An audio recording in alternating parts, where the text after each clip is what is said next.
Span up the middle. This will tie the game, and this will win the game. Right through Simmons. Nationals win 6-5.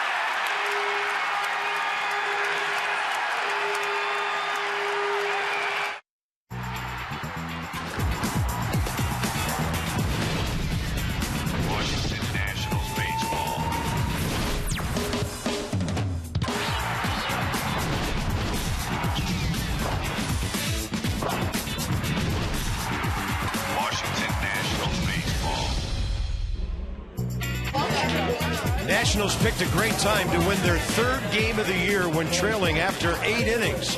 Ballpark was cleared. Now the fans are back in. So's Denard, paying tribute to the Navy here as we get ready for the night portion of this split doubleheader. You never know. By the end of the night, it could be down to 3.5, but the Nats need some help from the Houston Astros and our old friend Bo Porter. We'll see if that works out, but it sure worked out this afternoon. Bob and FP, welcome back. Full day of baseball, and I'm not sure you saw it coming. I'm not sure I saw it coming, but that was a great ninth inning, and finally the Nats do something big against the Atlanta bullpen. Well, yeah, I mean, I don't think anybody saw that come, especially with the best closer in baseball on the mound and Craig Kimbrell going back to game one. You're thinking 2-run lead, the Ian Desmond error making it a 2-run lead, that this ball game's over. But Adam LaRoche walked, got to second base on the infield single by Wilson Ramos. Anthony Rendon endured a few bad strike calls, to be honest, and then Chad Tracy with a great at-bat, scoring LaRoche, advancing the runners to make it a 1-run game.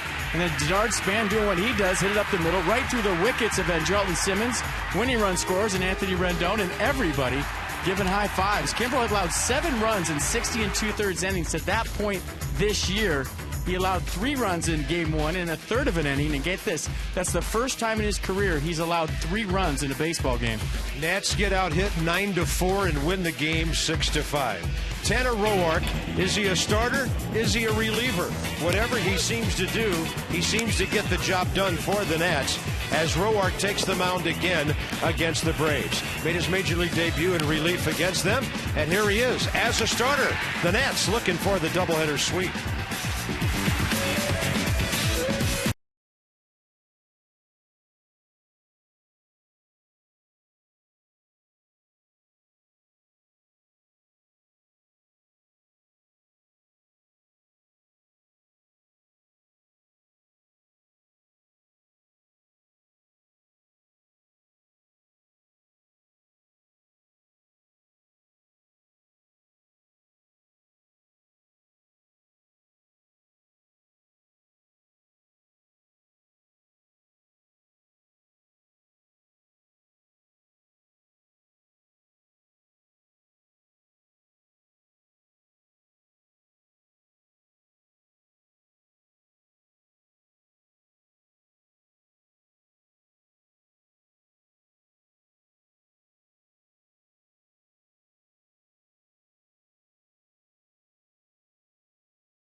And brought to you by PNC Bank for the Achiever in you, and by Kia. Visit Kia.com to learn why Kia is one of the fastest growing car brands in America. Right down here on South Capitol Street. Difficult couple of days for our city, our district. and our region and our nation. The Nats back to action on the baseball field, paying tribute to our friends just to the east, about a half-mile away, over at the Navy Yard. And our thoughts and prayers with all of the families affected by yesterday's events. It's actually 3 degrees warmer than it was 6 hours ago when we started Game 1. Train celebrating its 100th anniversary by offering irresistible financing. It's hard to stop a train. Really hard. Braves are hitting at 249, 9th in the league, 4th in runs, 1st in homers. Evan Gattis took Tyler Clipper deep for what appeared to be a possible game-winning home run for the Bravos in the 8th inning. The Nats had other things in mind after the Braves added a run in the 9th. Jordan Schaefer appeared late in that game as a defensive replacement, and he'll be the leadoff man against Tanner Roark. 12th game, 3rd start. 6 innings, no runs, 2 hits against the Braves so far. And at 7:06, first pitch is a sizzling fastball. Strike 1. Yeah, slider and a curve and a change to go with it. Last time out improved to 6-0 as the Nats swept a 4-game set from the Mets. Worked a solid 6 innings, giving up 2 runs on 6 hits. Struck out 6 Mets. Walked 1 through 78 pitches. So fastball averaging 93 miles an hour. Throws it 62% of the time. Slider 20% of the time. Curveball 8, changeup 10.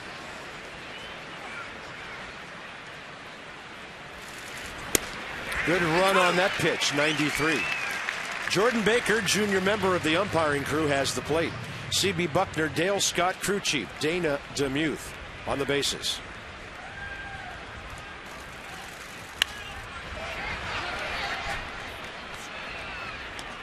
Well, the one thing we've loved about Tanner Roark, he's not afraid. This guy has no fear whatsoever. Pounds the strike zone with a fastball. Doesn't really nibble. Goes right after hitters and fills up the zone with strikes. And the breaking ball blocked by the very active and athletic Jonathan Solano. So who? Wilson Ramos streak. Yeah, it's our backup catcher. he's like a punter on a football team with a good offense. You never see him. Yeah.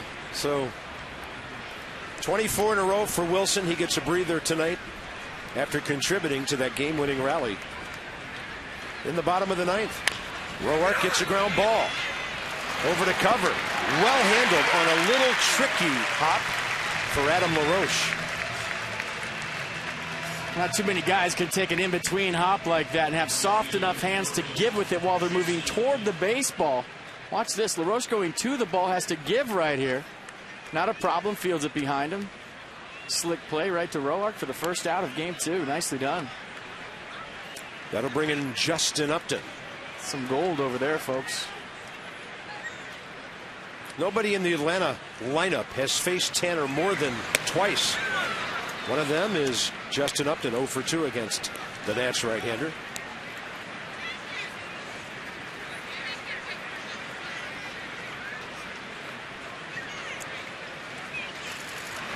I'll tell you what, with what happened the other day before the Wounded Warriors softball game, to where when we went off the air it was 5-2 Reds against the Brewers, and then as you made your way to the field it was 5-4, then 5-5. They went extra innings, ended up walking off the Reds. A little mojo going on? Yeah, I mean, the crowd here for the Wounded Warriors game, standing ovation. Players came running out of the clubhouse. Everybody excited. Then couple that with what happened in game 1 of this, to where you have the best pitcher on the planet, in my opinion, on the mound. You beat him. Strange things are starting to happen. You start to get that feeling like, all right, just let it happen. Just let it breathe, and it's happening, and you're in the middle of it. It's exciting. It's September. And it's about to be late September. 3-1 to Upton. Roark throws the fastball, and Justin late for it.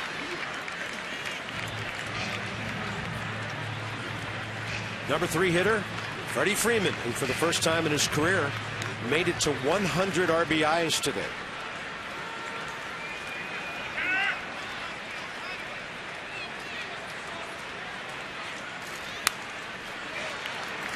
So the Braves are 89-61. Oddly enough, their lead over the Nats is down to single digits, 9 games. So if the Nats go 12-0 and the Braves lose all 12, Washington wins the division by 3. Freddie Gonzalez obviously would have his worst nightmare if anything close to that took place.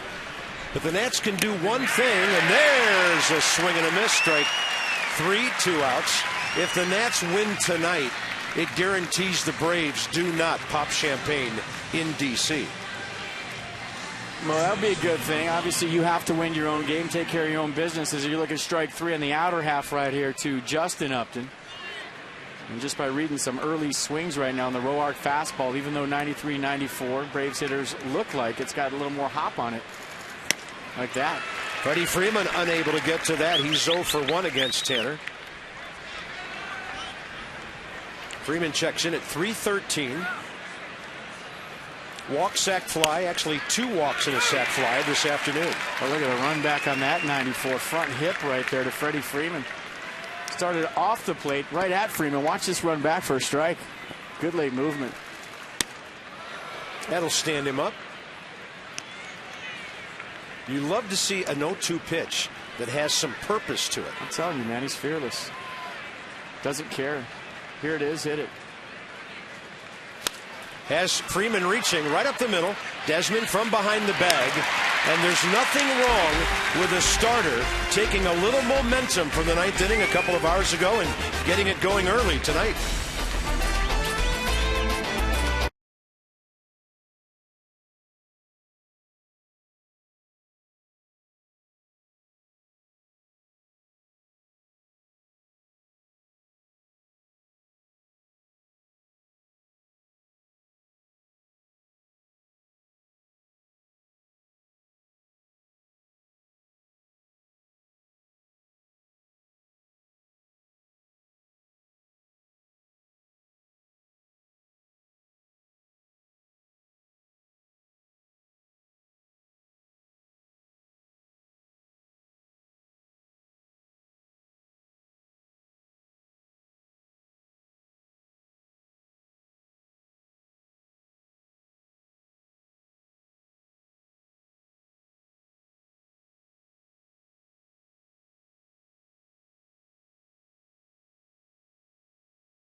Work in left field. We're going to the bottom of the first inning. Nats 6th in the league in batting, runs, and steals, and 3rd in home runs. Lineup brought to you by Mazda. We believe if it's not worth driving, it's not worth building. Denard Span ended the suspense early this afternoon with a 2nd inning base hit up the middle, 27 consecutive games. And if he gets a hit anytime during this one tonight, it is the longest hitting streak by a major leaguer this year. The Nats face Freddie Garcia, who stymied them through 8 innings at Camden Yards back on May 30th. He only gave the Nats 3 hits. So he's the kind of guy who can move the ball around, doesn't throw that hard and blow people away, FP, but he can be really tough to get a read on. He's got a big sweeping slider. He'll go change up to left-handers more than the slider. The slider he'll feature to right-handers. A 2-seam fastball average 87 miles an hour. He has a curveball change and split to go with the fastball slider combination. If you look at the numbers, not a great matchup for Denard Span. Saw Garcia a lot in the American League in his days with Seattle and the White Sox and the Yankees. Denard 2 for 18 career against him with a couple of walks. Maybe the way he's swinging right now, it doesn't matter who he's facing. 383 on 44 hits during the streak. There's Garcia taking a little bit off, 81.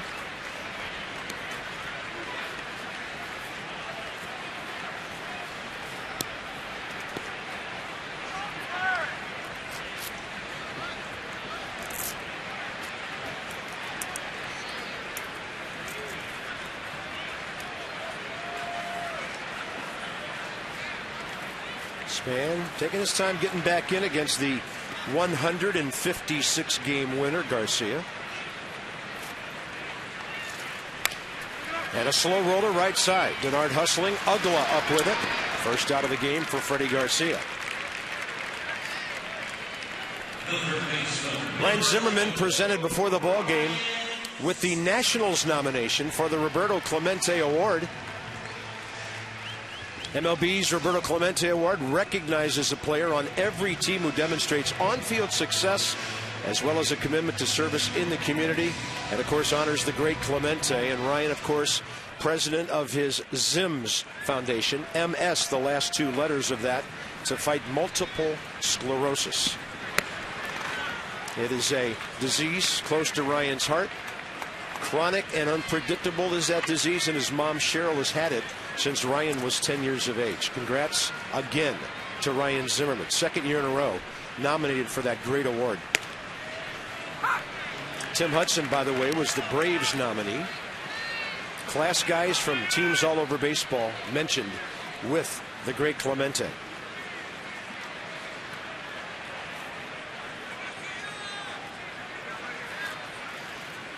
Off-speed pitch. Freddie Garcia gets Ryan 1 ball, 2 strikes.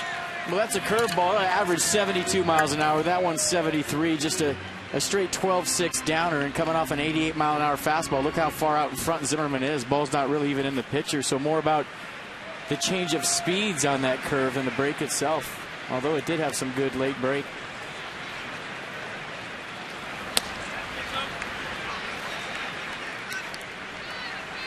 Garcia, 356th career start.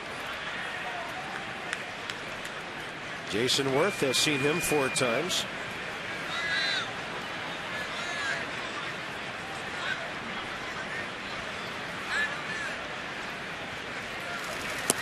And a nasty breaking ball. Ryan can't get to it. 2 outs. Ryan Zimmerman now 0 for 8 career against the right-hander. To the defense for the Braves behind Garcia. Gaddis, Schaefer up in the outfield. Simmons, Johnson left side. Ugla Freeman right side. And Gerald Laird behind the plate.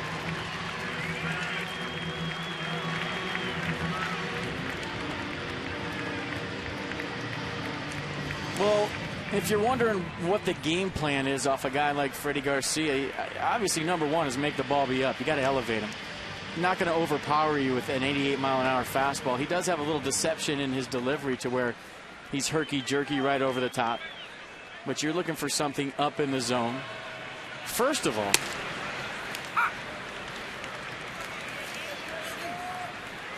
and then after that, you know he's a strike thrower, so there's not a whole lot to wait around for.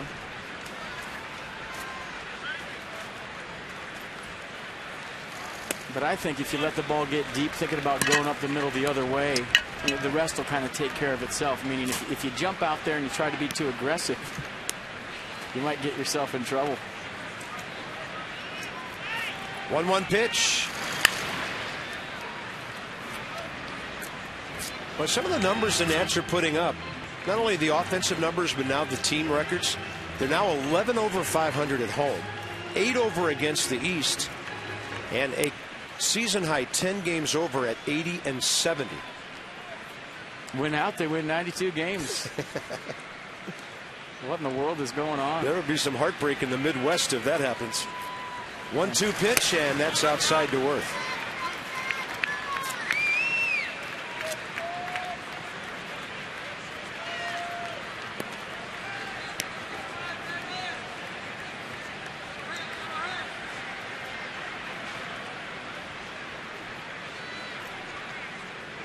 Garcia, bases empty, 2 outs, and a 2-2 to Jason Worth. Outside. And ran down the clubhouse between games, and you saw a bunch of guys loose having fun, obviously, after the big win in Game 1. But, you know, player after player just gave you that look. And if you played, you know that look. It's just like kind of out of the corner of their eyes. They don't want to talk about what's going on, but it was that look like we know what's going on. It's special. Worth a line out right to Andrelton Simmons. So the Nats go 1-2-3 against a guy who looks like a nemesis this year, Garcia. Good start.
top of the first. Where's the defense for the Nats, FP? Please set the defense. Well, here it is. Harper, Span, your outfield. Desmond Zimmerman left side. Lombardozzi getting the start at second base in game 2. And some new guy behind the dish named Jonathan Solano. Wilson Ramos, 24 games in a row. Ferris Bueller, enjoy your day off. You deserved it. Wow. Sitting next to Gio, I'm not sure that's a night off. Tanner Roark with our AT&T fact of the game.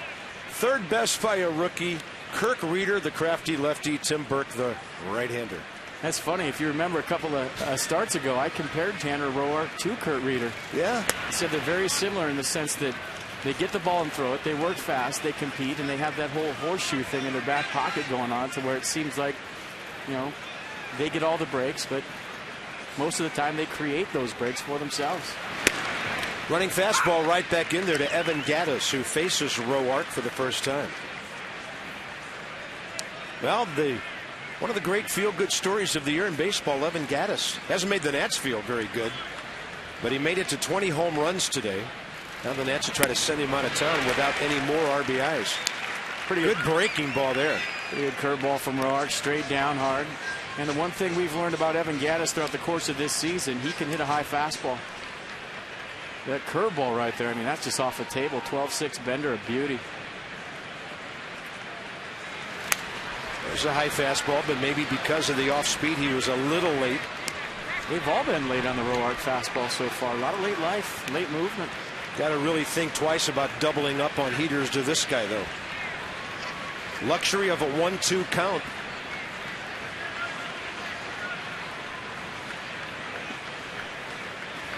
He'll go fastball. And LaRoche to his right. Sometimes the hot corner's on the other side. One out.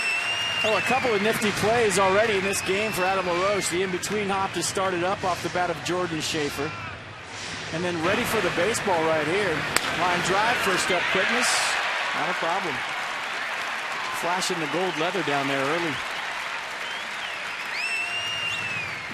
Chris Johnson is next, still leading the league at .330. Ian Desmond waiting for that one. And Tanner Roark, 5 in a row to start the game. Second inning presented by Luna. Call tonight for the Luna Double. Get your second room of flooring free at 877-241-LUNA. And you are looking live at the moon.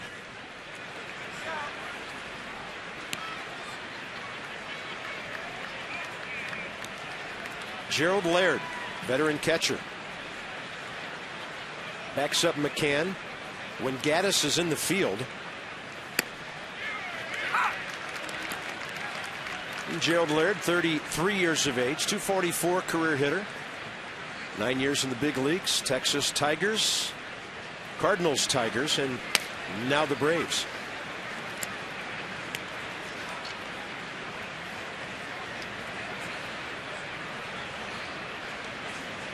.42 games and a .262 average. Pretty good for a backup guy. David Ross was their backup for a number of years, and Gerald Laird's numbers this year comparable to what Ross gave them. Pretty good offense.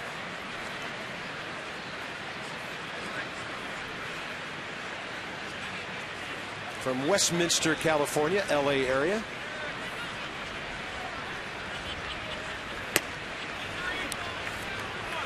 And he got something most backup catchers don't get. Got a 2-year free agent contract last November. 3 balls, 1 strike. That ball hits off the plate. Desmond's going to have to be quick. Tried the bare hand. Roark was going backwards for it. And it's a hit all the way for Gerald Laird. Well, Laird runs pretty good.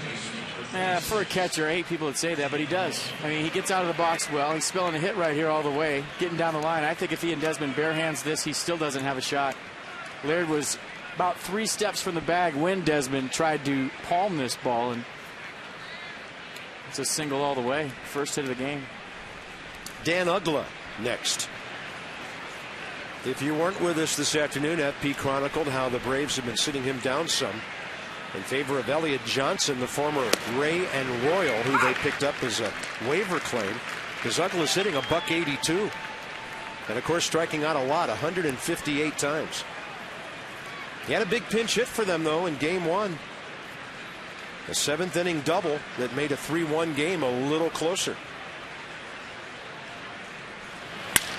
He's got himself another knock.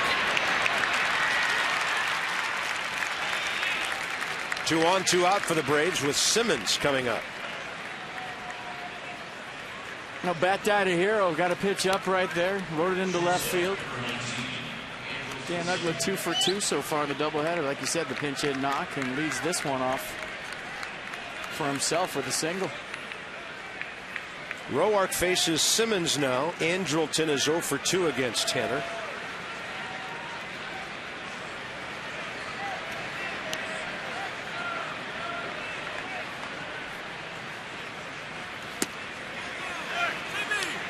No swing, says C.B. Buckner, and the crowd can't believe it. Now, very rarely do you hear a crowd reaction on a check swing that vocal. With the crowd into it from pitch 1 here. Probably a lot of people that went to game 1 here for game 2.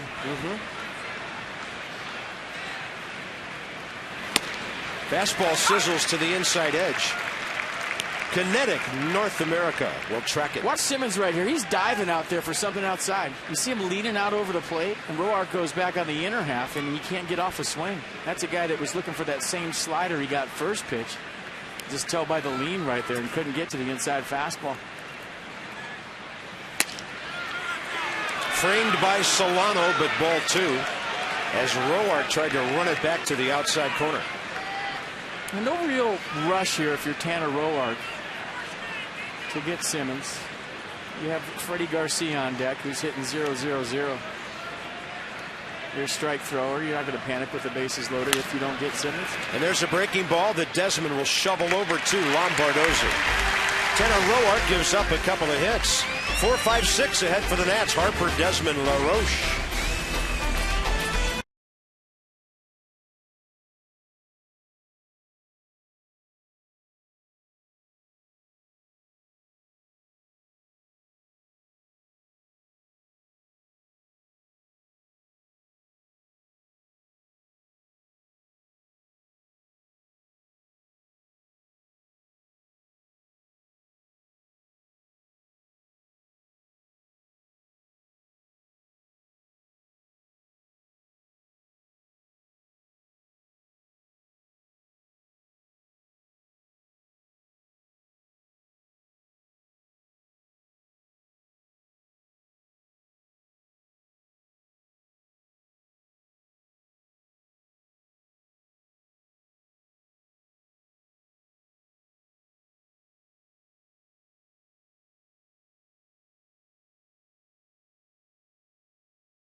Crazy 6-4-2 over 5-9-2 today.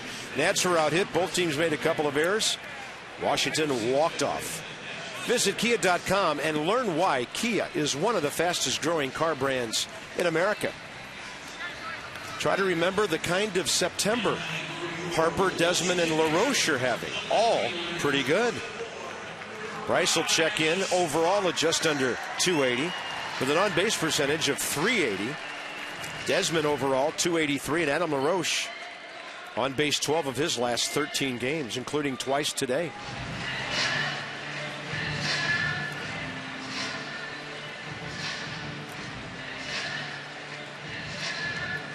Harper 0 for 1 against Freddie Garcia.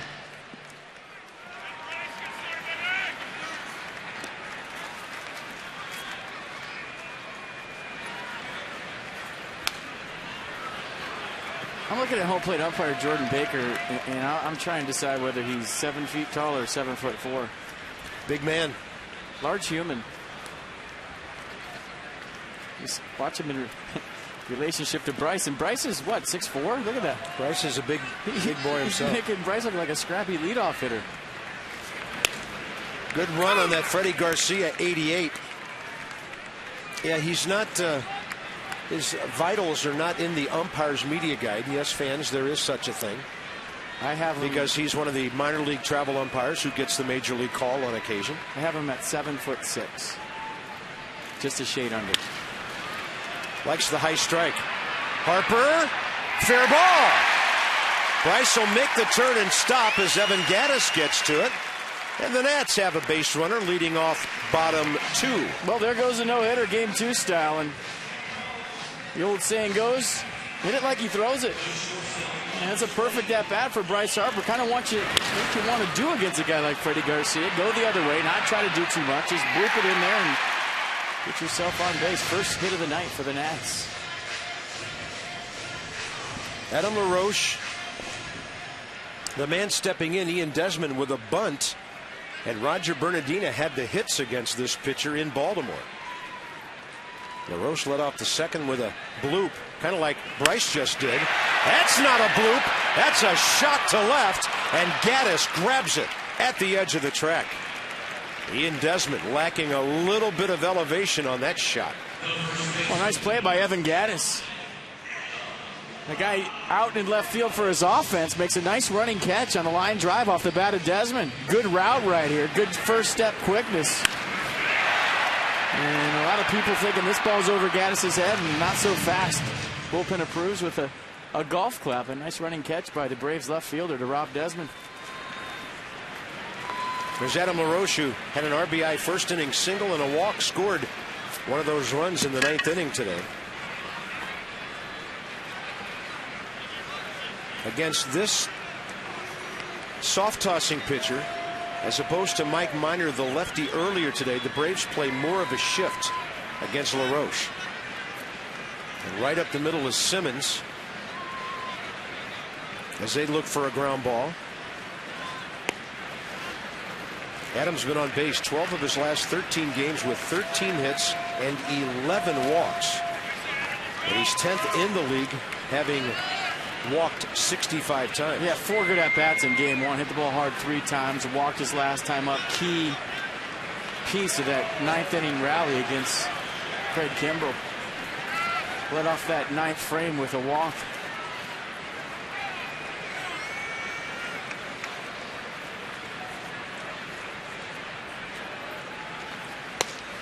Not biting. 2-0, and the hits by direction. We'll go back to that. Certainly his share of hits up the middle. Left field about half as much as right. But we also must note power the opposite way. He's got a good left center power stroke. Bigger lead by Harper right here. Way bigger. He's going. Ball in the dirt. Bryce Harper. He's into double digits in steals. Was over the weekend. Now he adds another. He has 11 in 15 attempts. Which is a little thing that Bryce will learn the longer he plays is, you know, when you extend your lead, you're basically showing a lot of people that you're going. It kind of tips off the steal, but he picked a good pitch to go on right there. Stole it easily. And Laird in a little bit of a hurry because of the big jump by Harper. Fans on the pitch. Yeah, he tried to backhand a changeup. And LaRoche will take 3 in a row, and now 4 in a row up. So 3 up, 1 down, and he's at first base, and Adam LaRoche just keeps getting on base. Good base stealers look like they're going every single pitch. So when you're going, nobody knows. You don't tip it off. It's like a pitcher when he fans his glove on a changeup. You know the changeup's coming. Well, you know, the older Bryce gets, he'll learn that when he gets out there, he can look like he's going every pitch, so you never know when he really is going. But nonetheless, a great jump right there and stole the base easily. Here's Lombardozzi. Pinch hit at bat. Game 1 today. Rounded out, but when Davey gives him his spot starts, you can almost count on once or twice on base. And good stuff coming out of the number 8 hole tonight. He's 7th ahead of Jonathan Solano. He's just a winning baseball player. He does something to help the ball club win every time he starts. There's a base hit. Harper rounding third. Trent Jewett's going to send him. Upton's throw, not in time. Nationals lead 1-0. And Lombardozzi drives in number 21. Good call with run out by Trent Jewett. Well, you knew he had wheels at second base at Bryce Harper, so yeah, forcing the issue. You win game one, you're aggressive in game two. A nice piece of hitting by Lombardozzi. Short, compact swing right there. Doesn't try to do too much. Good jump by Harper. You see Jewett getting down the line, waving Harper, and I thought it was going to be a lot closer than that. Bryce Harper with a clap of the hands pointing to the Lombardozzi, and just like that, the Nats up 1-0 in game two. Bloop walk and a line drive, and here's Jonathan Solano. 7 hits and 39 at-bats, spanning 21 games.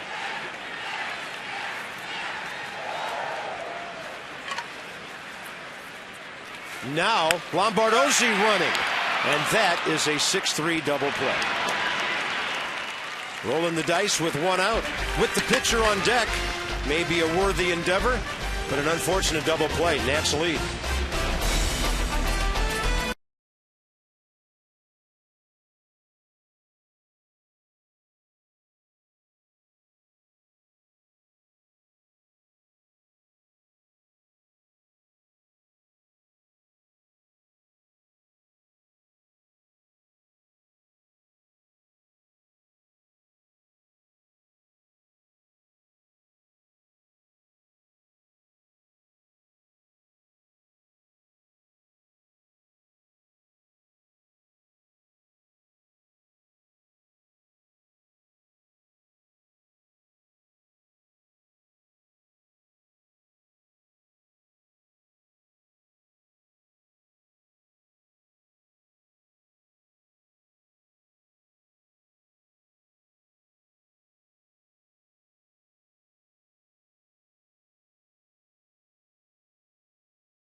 Top of the third coming up. Garcia, Schaefer, and Upton.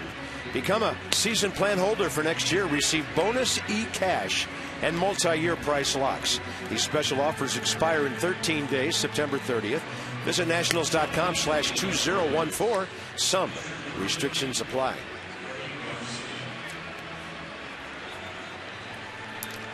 Tanner Roark 1 month ago tonight in that crazy 15-inning game started by Strasburg against Minor. Well, just coming in doing his thing. It didn't matter whether he's starting, relieving. Had 4 wins out of the bullpen in 9 appearances. Got his first hit of his career, a double in the left center field gap, and did everything he could to help his ball club in that game. 4 innings, no runs, 1 hit, no walks, 5 strikeouts. So he got 12 outs on 51 pitches.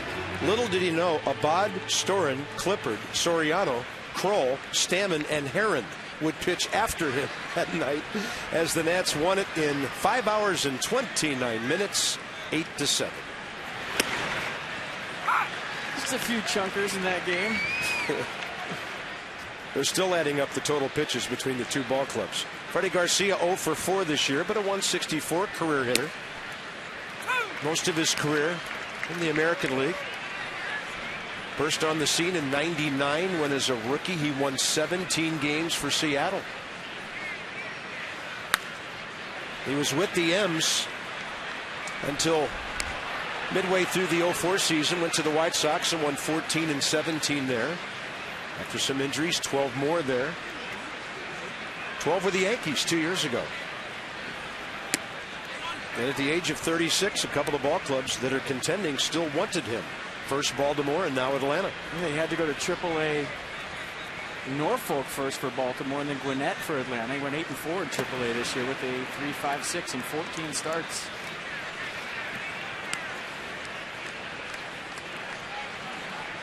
Two balls, two strikes. Roark, 34 pitches, 22 strikes, first 2 innings. And Garcia reaching for that.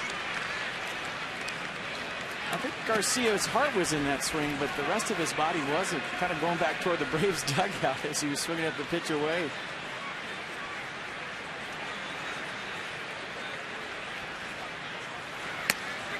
That's paint. Tanner Roark's second strikeout. First time through, the Braves go 2 for 7 with a pair of singles. One a chopper off the plate, one a blooper. Watch Garcia right here. Watch his first move. It's toward the Braves dugout. Really doesn't want anything to do with that pitch on the outer half. Not real comfortable swinging the bat. Yeah, our Little League coaches used to call that stepping in the bucket. So that's 2 more Ks tonight, $37 for each to the Children's Inn at the National Institutes of Health, thanks to our D.C. area Toyota dealers, helping children and their families with Toyota Ks for Kids. Jordan Schaefer hit the ball well first time. Adam LaRoche grabbed a tricky hopper and threw onto the pitcher for the out.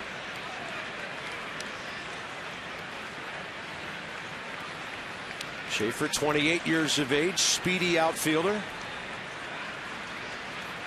but just a .211 career hitter. Never been able to really take advantage of the speed. Came up with the Braves in '09. They drafted him in the 3rd round 4 years before that. And he's made stops with Houston a couple of years before coming back on a waiver deal last November.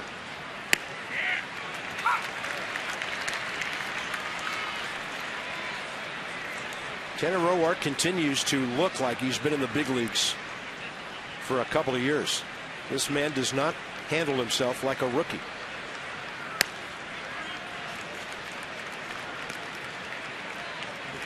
Continues to look like he'll be in the big leagues the rest of his career. The interesting fight for that 5th slot in the rotation next spring training.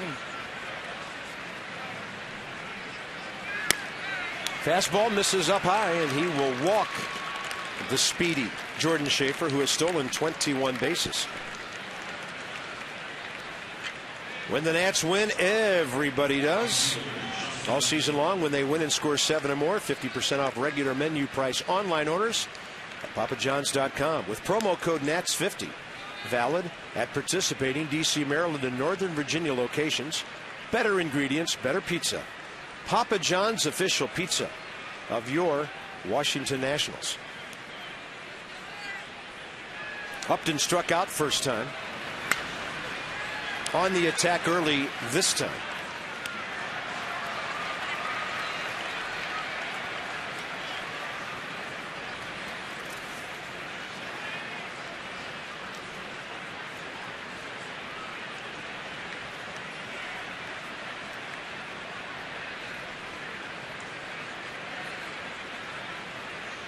About 25 minutes away from starting that game at Houston. 13-6 Mike Leake for the Reds. 7-7 Jordan Lyles for Bo Porter's Astros.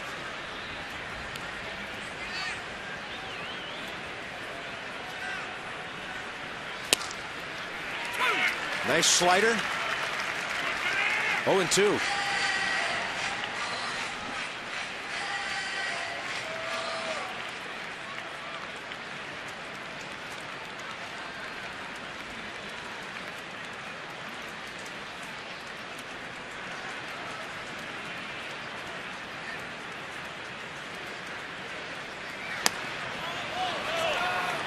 Solano holding the frame for a while. Nissan will track it. Yeah, pretty good pitch right here. Run back fastball, 94. Looks like it got the bottom of the zone. Tall umpire didn't give him the call on that one. And I'm told that he's 6'7".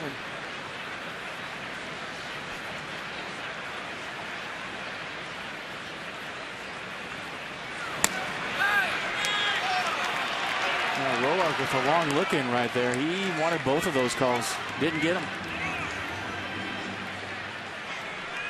That one a little bit lower, but Both calls could have went either way. They go the way of the veteran Upton.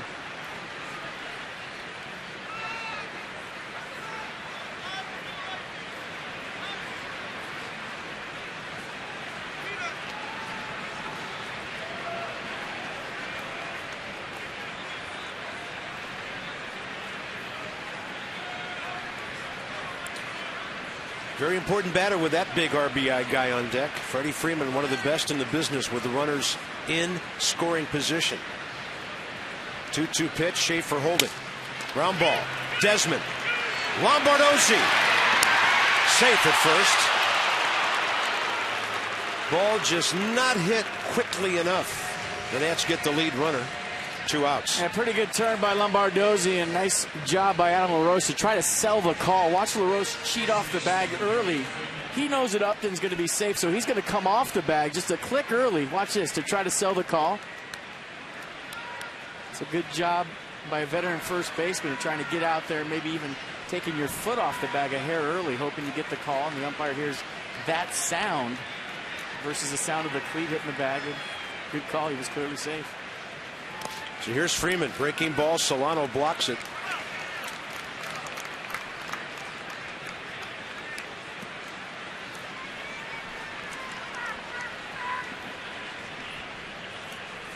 Justin Upton, by the way, 7 out of 8 stealing this year, but they're reluctant to take the bat out of Freddie Freeman's hands.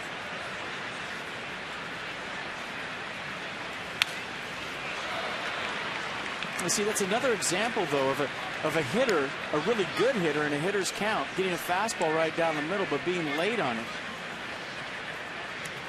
And we've seen some tardy swings by Brave hitters tonight on the row arc fastball. At 94 looks like it's playing 96, 97.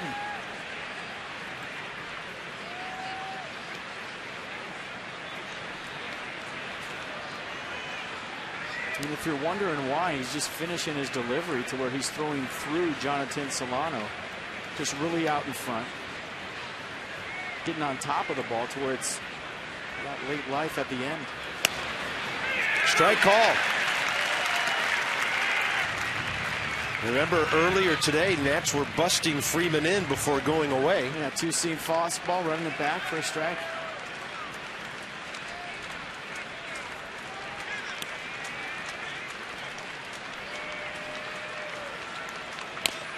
And a breaking ball hit foul by Freeman.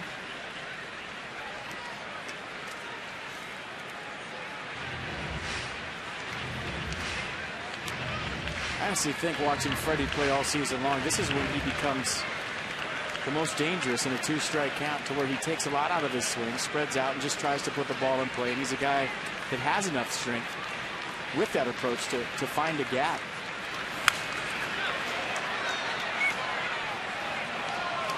And it's refreshing because in today's game, you don't see a lot of RBI guys or power guys cut down their swing with 2 strikes.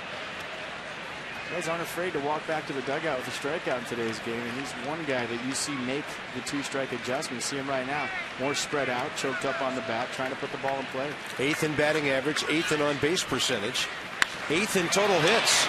And that one's hit a long way to right center, but Denard's span is there, short of the track, and the walk, no problem. So no moonshot for Freddie Freeman right there. You've got 2 of the top 3 home run hitting teams in the league right here.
Nothing, a moment in history. Brought to you by Volkswagen. The best thing ever event. Visit VWDealer.com. And the big train went CG against the Indians atop the AL standings on their way to the 1924 pennant, where they would beat the New York Giants in 7 games. And Walter Johnson lost his first 2 starts in that World Series. Won Game 7 in relief. It was one of 3 pennants won by the Senators. 24, 25, 33. And Tanner Roark has himself another base hit against the Atlanta Braves. 3rd Nats hit of the game. Well, he can hit. He's just a good athlete. We talk about it all the time, not waiting around for anything. You see that bat flat through the zone, getting on top. Simmons with a good effort right here, but trickles off his glove for a leadoff single here in the 3rd. From time to time, we see his contingent from Wilmington, Illinois show up. He was an all-state quarterback there, and he was a baseball, football, basketball star at Wilmington High School. So that whole community knows about him and what he can do from an athletic standpoint. Yeah, just a quiet bunch. They really don't know how to have fun in the bleachers at Wrigley Field.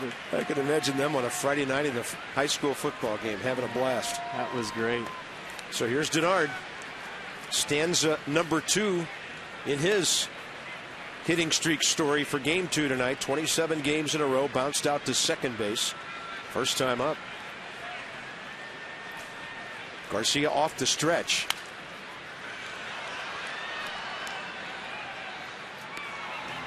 Counts even. 1-1.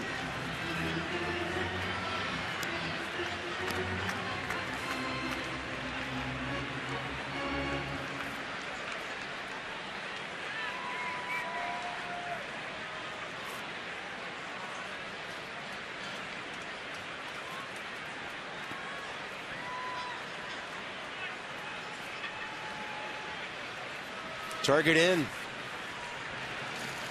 Span looks at it on the inside edge. Strike 2. I don't think Denard was convinced he was getting a fastball and a 1-1 count right there. Took 86 right down the middle. That's a pitch that we've seen him handle throughout this season, and especially during the streak.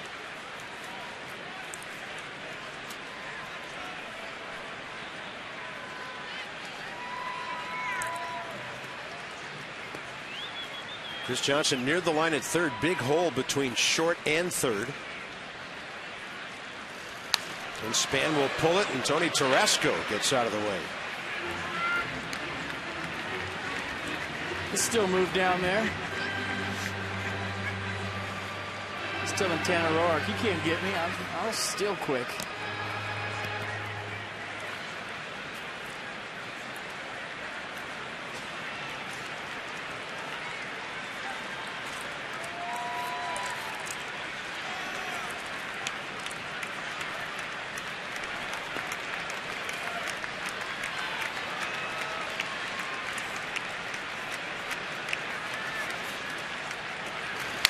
Span pulls it. Fair ball. Freeman. And there's no chance to get Span on the return throw. Don't even know why the Braves did that, because it cost him 90 feet and maybe 180. And then Ugla fans on the throw. Span still coming. Out.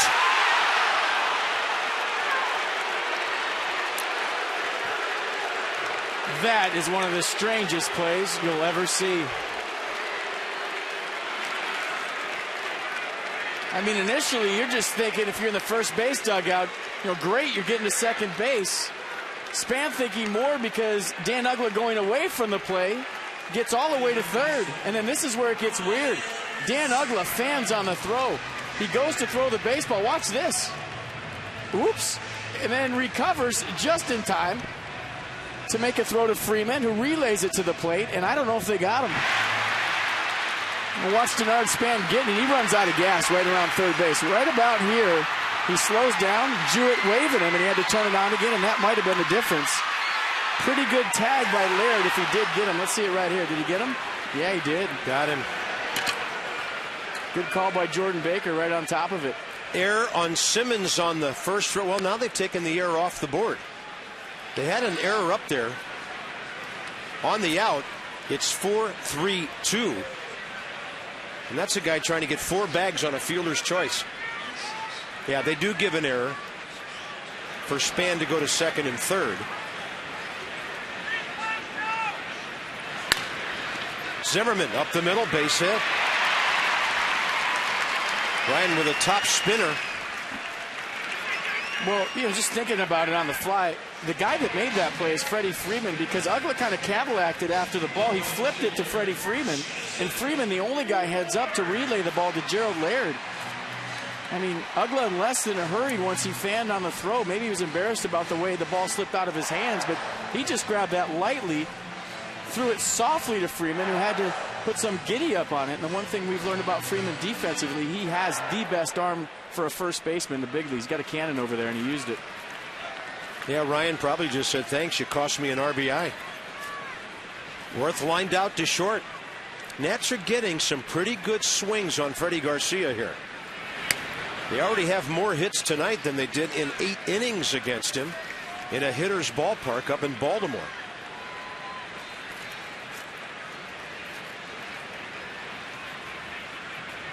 And I think where it broke down for the Nats is right around third base, where Denard wasn't thinking about scoring and had to turn it on again after he kind of decelerated going into third base. Was surprised. Didn't really have any idea what was going on behind him. That's a rough play for a base runner. Totally depending on the coach there.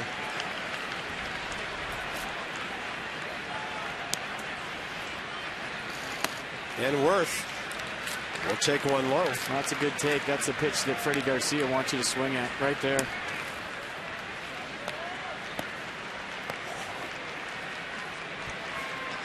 You see a fastball here? Why not?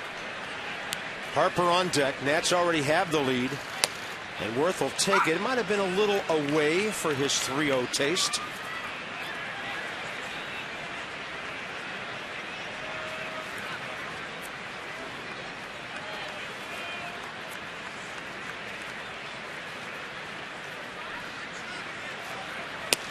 Outside.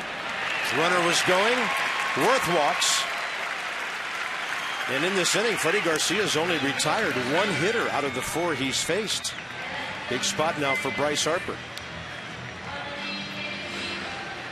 Garcia gives up his second walk. Bryce blooped a single. Stole a base, later scored after he hit one near the chalk line left field.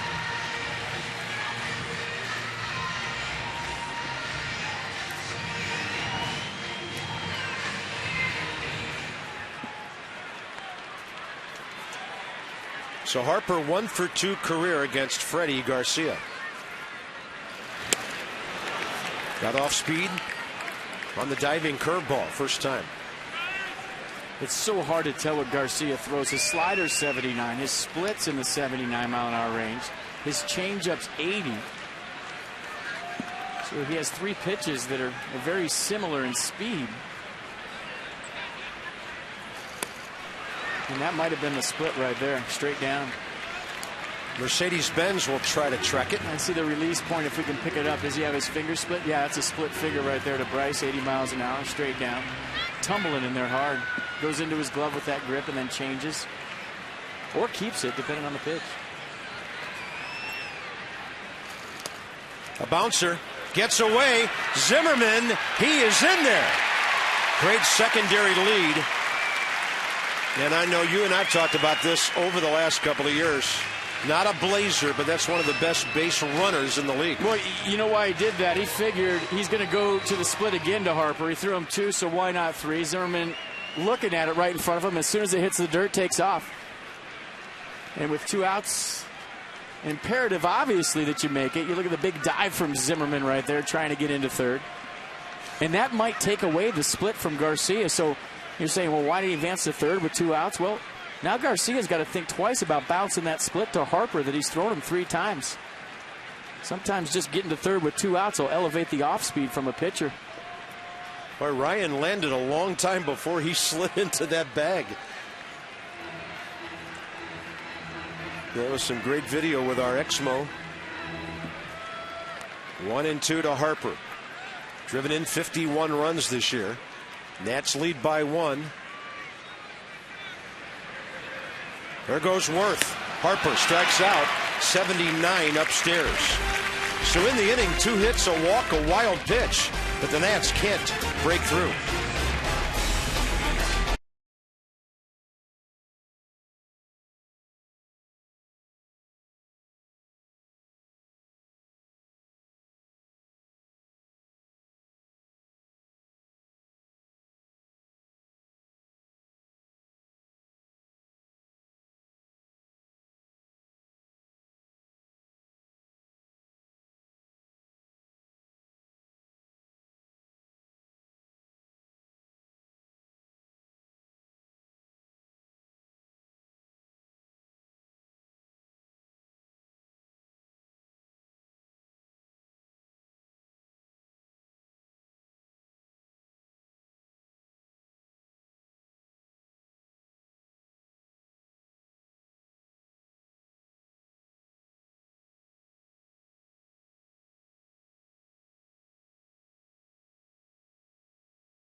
Check out that whole play one more time. A lot of stuff to point out. First of all, the error by Simmons on the return throw. Good feed by Freddie Freeman. Simmons throws it away. And then this is where it gets weird. Ugla runs down here. I'm going to throw the ball. I'm going to throw the ball to Freddie Freeman. He just flips it to Freeman. And here's where Freeman makes the play. Just steps up and throws a cannon. Great tag by Gerald Laird. A blind tag. Just reaches back. Span with a little stumble coming around third. That was the difference. But look at Laird. No idea where the runner was. A lot like we saw with Kurt Suzuki. And look at his reaction. Wow. And I think he knows that he was lucky. Just the fact that he turned around blindly and stuck his glove right into Denard Span's shin to get the out. It was the right call. Yeah, and every time I've looked at that replay, you realize what a great throw that was by Freddie Freeman. Yeah, he's got a gun. I mean, it took a perfect throw to get Span. Top of the fourth, Evan Gattis, a rocket, stabbed by LaRoche first time. And that one is foul. He was way out ahead of that off speed from Tanner Roark, who's averaging 19 pitches per inning. Braves have made him battle here. He's given up 2 hits and a walk, struck out 2. And looking back on it, hindsight being 20/20, maybe a better gamble with 2 outs with Denard Span than a 1-out play with the heart of your order coming up. But, you know, you're not anticipating a stumble around third. When you have to make that decision, you're basing it, if you're Trent Jewett, on a lollipop throw from Dan Ugla to Freddie Freeman. Yeah. That's what made him send him.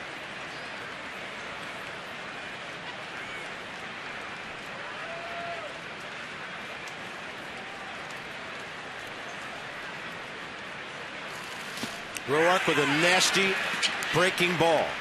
Solano steps out into a throwing lane and guns down Evan Gattis, and strikeout number 3 for Tanner Roark.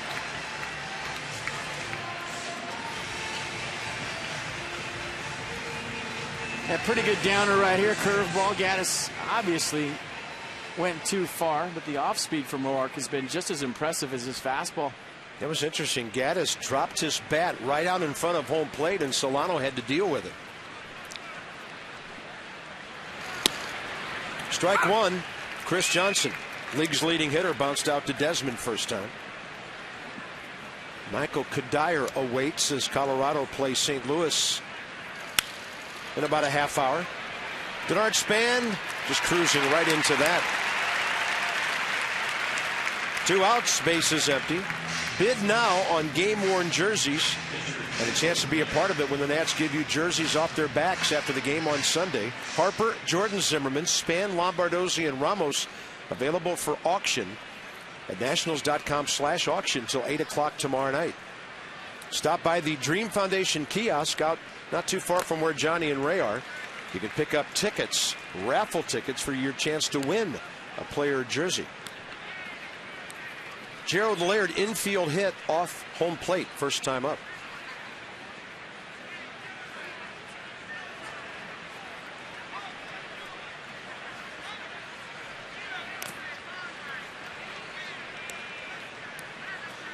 Counts even 1-1.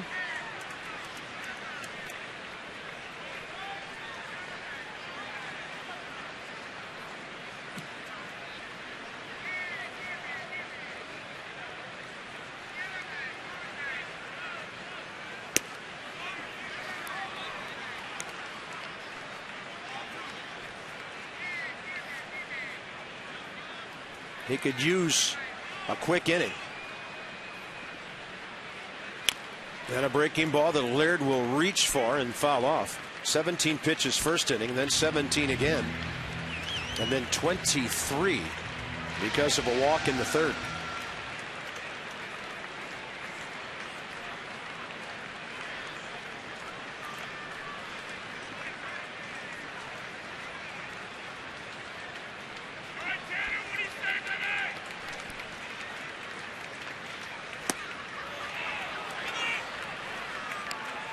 Three and two. Ugla, 2 consecutive hits in this doubleheader. On deck. That's outside.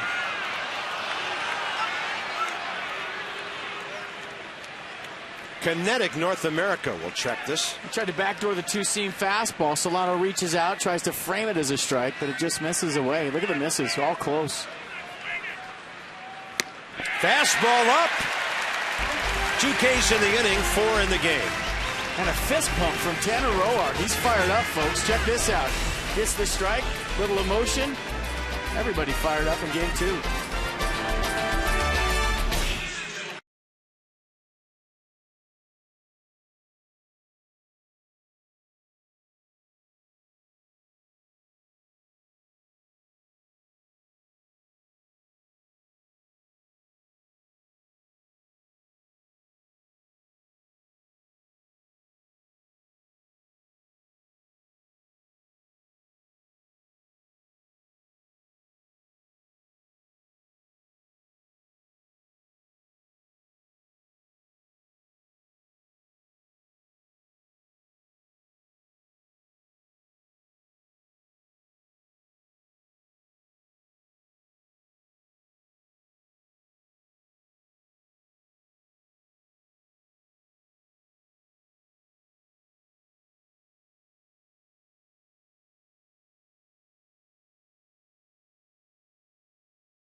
Contour Reshapes TV completely around you, recommending more of what you like to watch. 1-0 Nationals heading to the bottom of the 4th. Tanner Roark doing his thing, but how about Bryce Harper doing his thing? Reaches on a soft single to left field. Climbs aboard, then steals second base. Gets tired of first. What new? Rips second easily, and then Lombardozzi, who every time he gets in seems to help the ball club do something to win a game. Puts him on top 1-0 with the RBI single to right.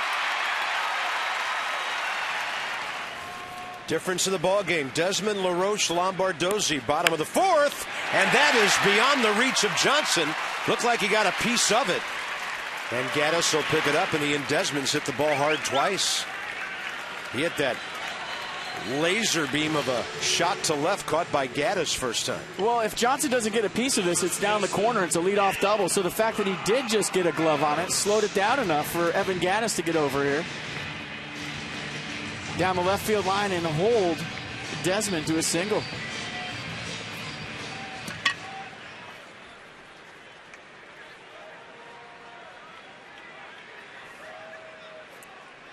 Adam LaRoche walked first time up. Nats have 5 hits already. They've been given 2 walks. You would think a perfect time for Ian Desmond to join the 2020 club right here. Nats have been running silly on Freddie Garcia. Yeah, and he doesn't throw that hard. Presents some challenges for his catcher. That'll be a strike. Gerald Laird, by the way, trying to get some help from his pitching staff. 7 for 22, throwing out runners, including Bryce Harper's steal tonight.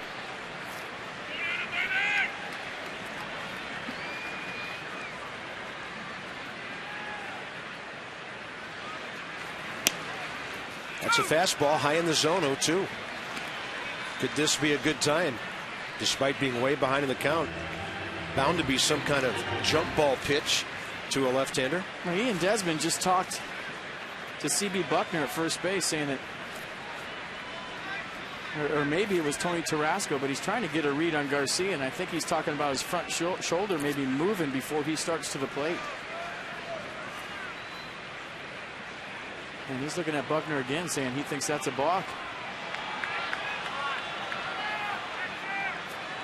He's seen something over there that he's not comfortable with. Not a big lead by Ian. And LaRoche high in the air, but hooking.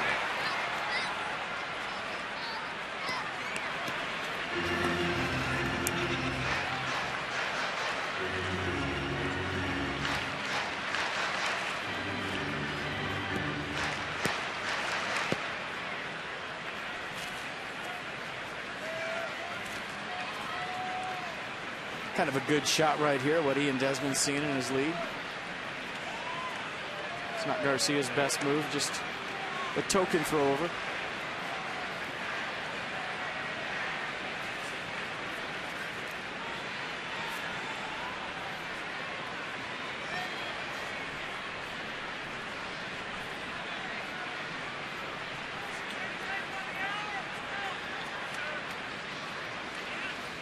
Runner holding, LaRoche on a pitch away. Strikes out, no contact. Third K for Freddie Garcia. For the Achiever and You PNC Bank with our minor league report. We're kind of looking at all the minor leaguers and all levels combined and the guys who have the best on-base percentage. Billy Burns, the organization play of the year. Cutter Dykstra, Lenny Dykstra's son, intriguing guy at the single A level. We've heard a lot about Steven Souza and, of course, Tyler Moore this year. Call them all up. Except for Tyler Moore here. Burns hit .315 at single A, double A, and swiped 74 bases.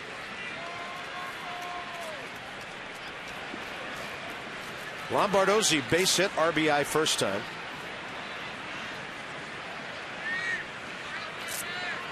Batting .254, and he's over .250 from the left side of the plate. Desmond still a pretty short lead against a right-handed pitcher. Jumping off and stopping the Braves pitch out. Ball 2. Bold pitch out right there by Freddie Garcia, moving it to a 2-0 count to Lombardozzi. Thought he saw something, guessed that Desmond was going, and guessed wrong. You would think he'd want to throw a strike on 2-0, and you would think they wouldn't pitch out again. So we could have some action on this one. Desmond leaning, holding. Lombardozzi, little flare, left center. Ball falling.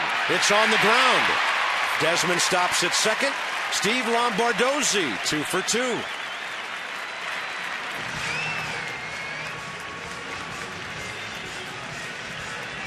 Give him a chance. He makes something happen. Second of the night for Lombardozzi. Nicely placed. Little lob wedge into left field. An off-speed pitch. And Gaddis playing pretty deep for Lombardozzi up the other way. Yeah, he was. And funny that Simmons didn't even try for that ball. Garcia frustrated, obviously, by the blue hit by Lombardozzi, but Andrelton Simmons didn't even go back on that. I guess he's kind of used to seeing Ian Desmond range over his shoulder to make plays on that ball. He just thought his left fielder had it. Solano hit the daylights out of the ball first time. And with Lombardozzi on the move, lined out into a double play to the shortstop. So he's up there again with 2 on One out. It was first and third that time. First and second here for the aggressive Jonathan Solano. Guy has got to be heads up right here is Lombardozzi on the backside of an Ian Desmond steal. You got to get a good jump too, because a lot of times a team will throw for the trail runner to second base instead of the lead runner. Solano, another double play ball. This one on the ground. 6-4-3. Nats, their share of hits, 6 already, but a 1-0 game after 4.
Association for Global Security Professionals with our sideline report. Good afternoon. Well, it was good afternoon. Now it's good evening. Long day, Julie. That's right. It is a long day, but a great day at that. And, you know, there was so much extra motivation for Dan Herron and this ball club to do well in game one of this doubleheader. And he said, I really, really, really wanted to do well. He said, driving over the bridge to get here, I was thinking about all of the events that transpired. And I knew it was so important for me to make the people watching feel good. I know there weren't that many people here at the stadium, he said, but just to fire a few people up and to wear those blue patriotic uniforms, to have the red, white, and blue W on my chest and the Navy hats. He said, I know there's more to life than baseball, but really proud of the way the guys came together, and we are not going down without a fight. Great words from Dan Herron, a great performance from him today as well. Yeah, Dan was good. Didn't get the win, but he kept it reasonable. 1 run, 3 hits in 6 innings. When he left the game, he was the winning pitcher of record. Davey Johnson joked a little tongue-in-cheek after the game. He said, my well-rested bullpen gave up some important runs. Felt good that the Nats were able to come back and win. Davey kind of hinting that maybe they need to pitch every day to be really, really good. We also walked into the press conference after game one and said, little rewrite problem, guys? Talking to the beat writers. Some of them had their stories written after the top of the ninth. It's a good line. Yeah. Well, until that time, the Nats and the Braves had done little to lead them to believe that something different was about to happen. I mean, in all honesty, up here, we didn't see it coming. But we did see something, FP, and you spotted it. First couple of pitches from Kimbrel was not the Craig Kimbrel that we're used to. So that's strikeout number 5 as Roark gets Ugla. Nissan will track a big breaker here. Now look at the curveball, but look at the location away from Ugla. I mean, it's a guy that's insistent on pulling the baseball all season long. I think that's the main reason his numbers are where they're at, to where his average far below 200. And in my opinion, Dan Ugla, far too good a hitter to be hitting under 200. Yep. And I think it's just a case where, you know, he did have some eye problems throughout the season, but every time you see him, he is insistent on pulling the baseball. Desmond on 1 pitch. Simmons retired. And now down to Freddie Garcia. Well, tomorrow night we'll wrap up this series. Ross Ollendorf and rookie Alex Wood Of course, Ross is 4-0, 15 games, 6 starts. And then the Fish are coming, and Steven Strasburg will be on the mound Thursday night. So there's your rest of the home schedule for 2013 in the next 5. Hard to believe. Garcia struck out looking first time. 1 ball, 1 strike.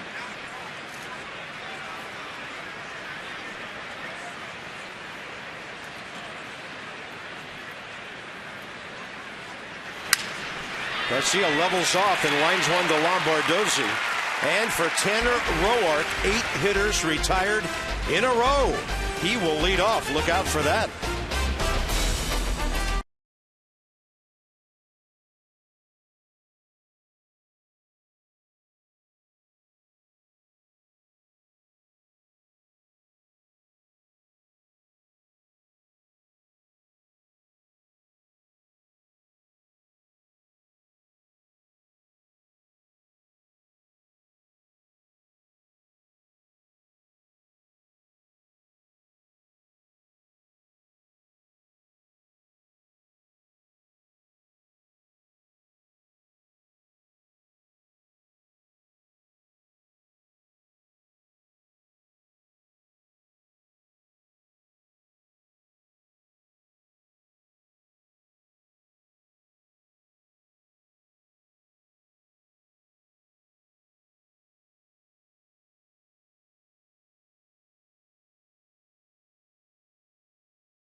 Nationals Park, cool night. Good ball game. 1-0 Washington. Bottom of the 5th, Roark, Span, and Zimmerman. And if your batting average is almost 3 times as high as your earned run average, you're doing pretty well. It's a good thing. Sitting 333, and his ERA is 1.13 through 5 innings here tonight. Unless you're hitting 800. Correct. I don't know, that'd still be 2 something, high 2s.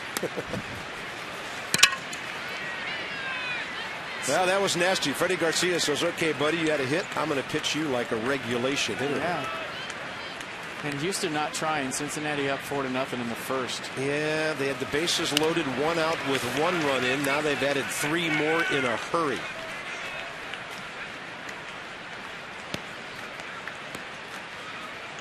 Tough thing about this time of the year. Got to get help.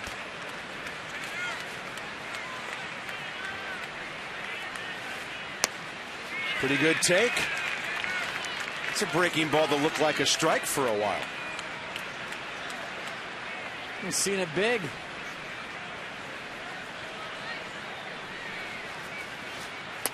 That's a pretty good pitch. Freddie Garcia, 4th K. So 2 times through the lineup, the Nats, 2 walks, 6 hits.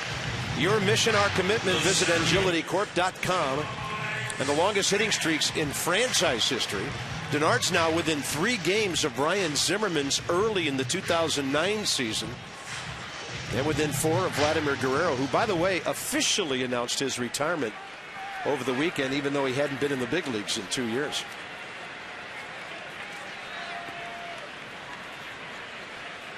Span 0 for 2. Pulled a couple of ground balls. One to the second baseman, and then that crazy fielder's choice on which he tried to score.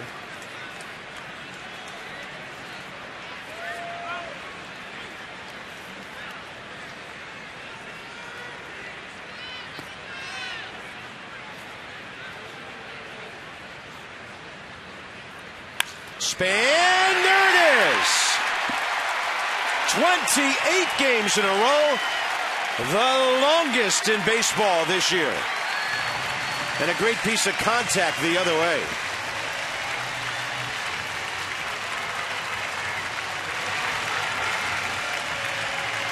"45 hits during a 28-game hitting streak." That ball going out. And how about that, folks? 28 games and counting for Denard Span. The hits just keep coming every single day. You know how hard it is to keep a hitting streak going when you're playing a doubleheader? I mean, you get a bunch of at-bats, but I actually do, yes. You know, it's just hard to fathom. I mean, there's a certain amount of pressure on every at-bat. You went for 18 in a row once. Did you have a doubleheader or two in the middle of that? I believe there was. But nothing like that. 28 games. I mean, the subplots in this season as you come down the stretch are just fantastic. Whether it's Denard Span with the longest hitting streak in baseball, Jordan Zimmerman going for a 20-win season, Ian Desmond trying to be only the 5th shortstop in Major League history with consecutive 2020 seasons. Worth in a batting race. I mean, this is just great stuff all over the place. And that's on top of still being in the wild card. 1 on, 1 out. That'll be a called strike on the outside corner. Mercedes-Benz will have a look. A well-located fastball. Brought it back just. Looks like it might have nipped the front corner.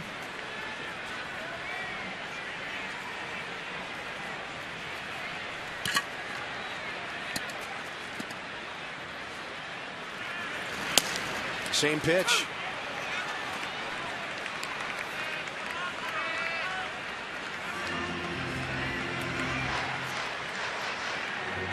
Ryan Zimmerman very capable of taking that pitch to the scoreboard or beyond. He's got a great right center stroke. A lot of his hits and home runs right up the middle.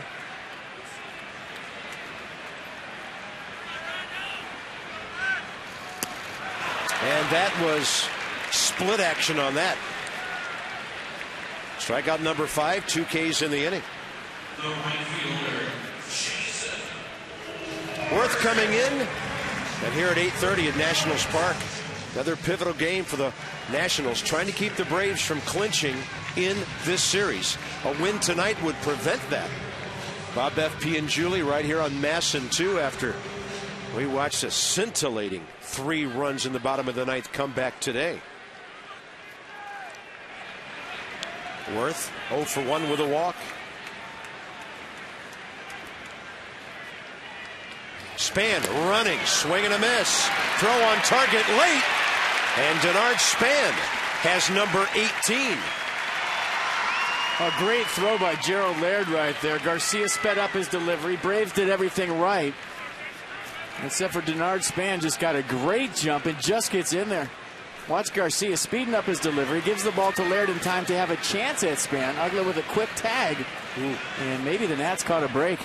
Watch the throw by Laird. That's perfect, folks. On a hop, right on the money. And the hop might have been the difference. Did he get him before his foot got in there? Looks like he did. Nats get a big break and a runner to scoring position. No argument from Ugla, though. And Worth just hammers that ball foul. Count goes to 0-2.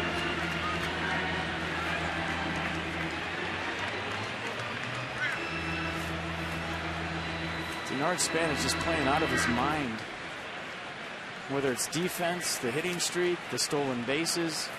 I mean, he's become a force. It's something that Mike Rizzo was hoping for from opening day, but it's manifested itself late in the season where maybe a better leadoff hitter. No balls, 2 strikes. Yeah, we talked to Ryan Zimmerman about this at Citi Field last week. There is no coincidence between what Span is doing now and how Ryan has prospered in the number 2 spot and the guys behind him. Because the leadoff guy's getting hits, he's on base, pitchers off the stretch. Pressure, constant pressure on the opposition. Tonight they just lacked that big 2-out hit. And that one's popped up with Span on the move. Jordan Schaefer puts it away. The Nats will strand their 5th runner. So Denard Span all over the bases again tonight. Serves one to left center. 28-game hitting streak with 45 base hits.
To win today. Now, if Abe would win this race, would this be a possible omen for the Nats to sweep? I don't know, but George has got it in the bag. He's got an X by his name. He's mathematically clinched it. He has? Yeah, 25-14. No, Teddy. Abe's got 23. Now, who is that? Who is that? Some kind of robotic bird? Is that the pigeon from the other day? Yeah, maybe Sunday? That's probably the rally pigeon. I'm going with that. They are so clever. Well, I've got Abe for 23 now. We'll have to double check. Let's see, that'd be 48. That's about the right number of home games. 5 left.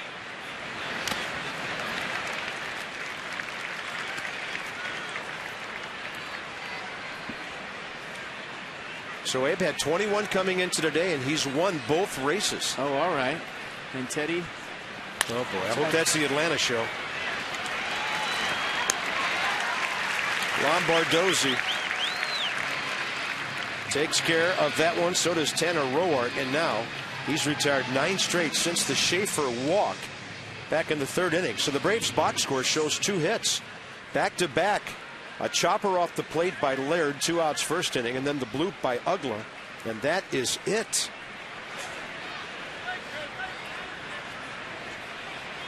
There's Justin Upton. And that's a great first pitch breaking ball.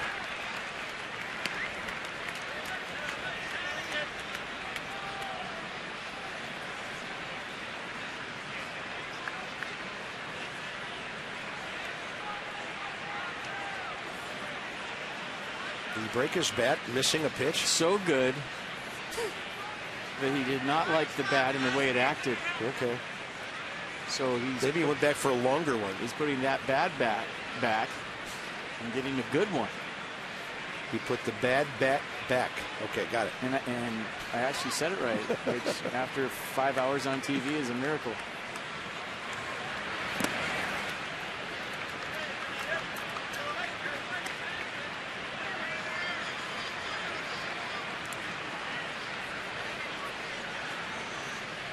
To the 80 pitch mark, but much more efficient last couple of innings. He was at 57 through 3. There's a good running fastball. 1-2.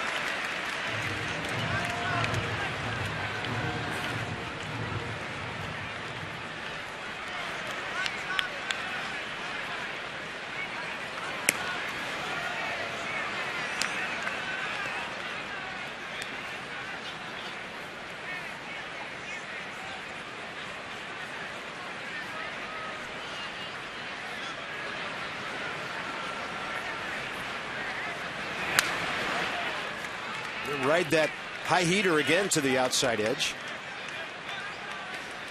Upton 0 for 4 career against Tanner Roark.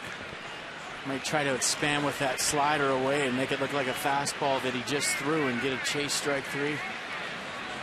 See where they go. Home fastball in. We'll see if that sets up something away. Solano put down curveball, he shook. Then he put down slider and he shook. Then he went fastball away, shook to a fastball in. So went with choice number 4 from Jonathan right there. Maybe wanting to get to the slider here or the fastball away. Lined into right, and Jason Worth is right there.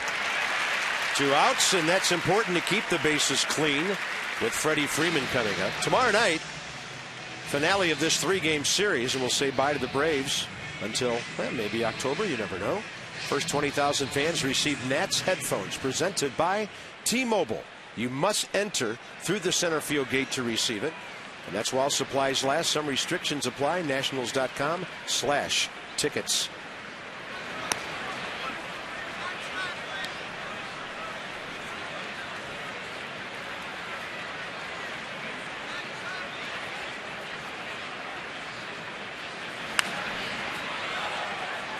Freeman trying to ride that 92 the other way, but still late.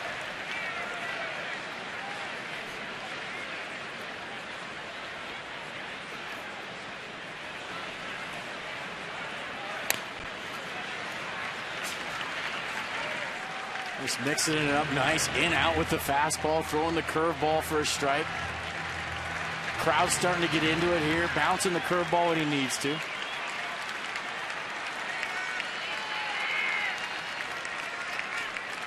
Like that.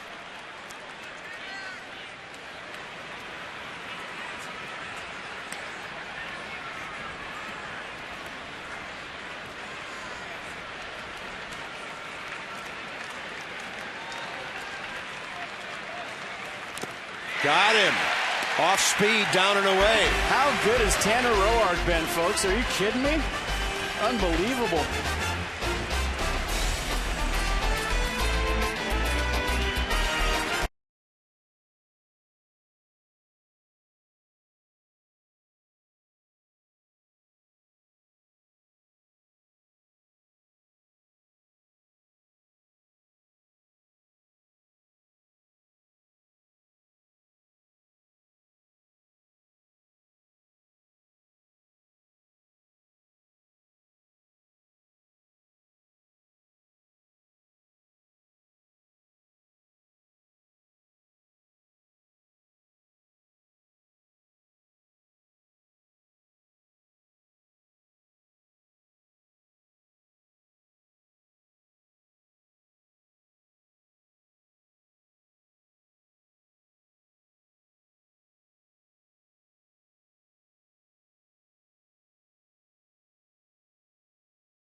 Runs 11 in his last 2 starts.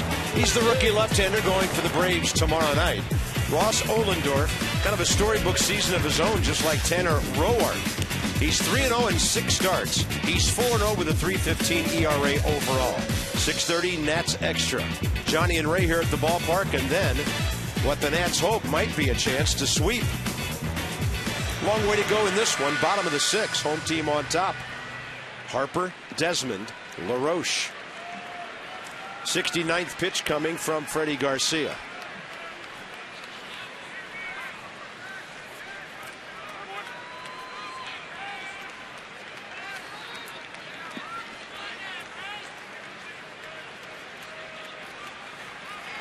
Fastball, and Bryce rolls it over to the second baseman. 1 out. Nats box, 1 scoring inning when Harper led off with a bloop. Desmond lined out hard, but Bryce stole second. After LaRoche walked, Steve Lombardozzi delivered a 1 out. Base hit to right. Lombardozzi has a 2-hit night, spans 5th inning single, 28 games in a row now.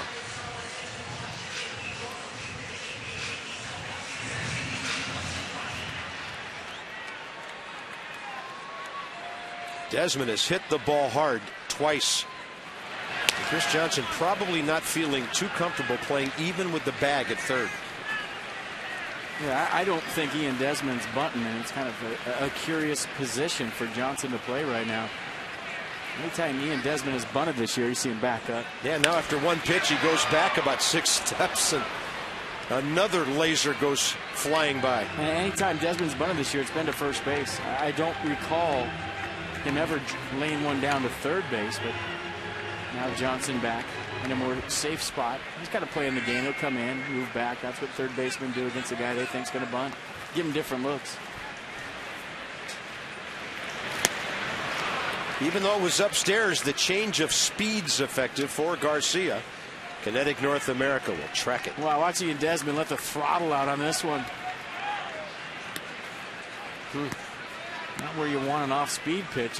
Desmond just a little out in front.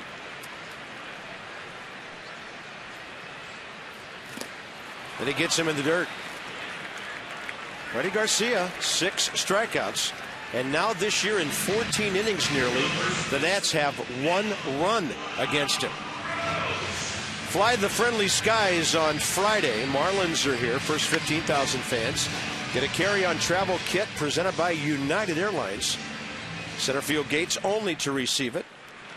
And that's while supplies last. Some restrictions apply. Nationals.com/tickets.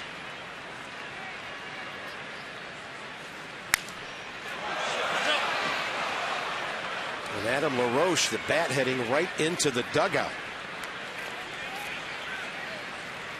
Bat boy's got it. Check it out, see if it's damaged. Sometimes they can crack on impact. The vibration of the contact kind of knocked the bat out of his hand mid-swing. I want to see that kind of stuff on Exmo. You know, this time of year, getting back to that carry-on thing, I need a new one. When you've traveled as much as we have for 6 months, the one I'm featuring right now is kind of gnarly.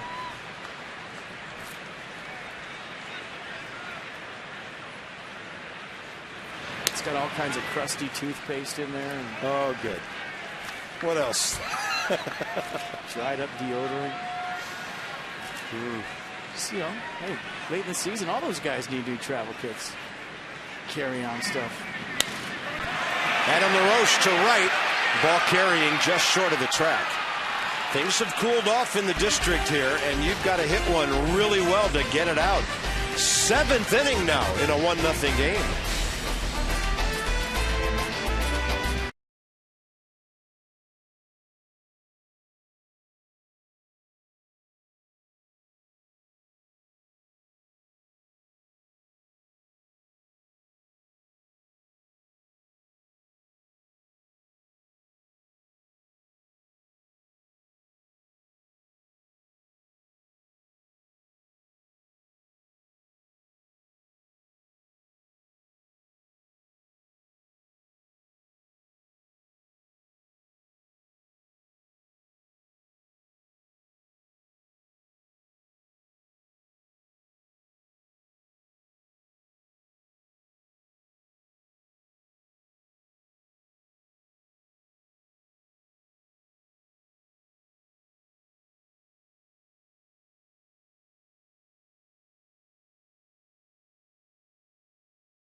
he does something to help the ball club.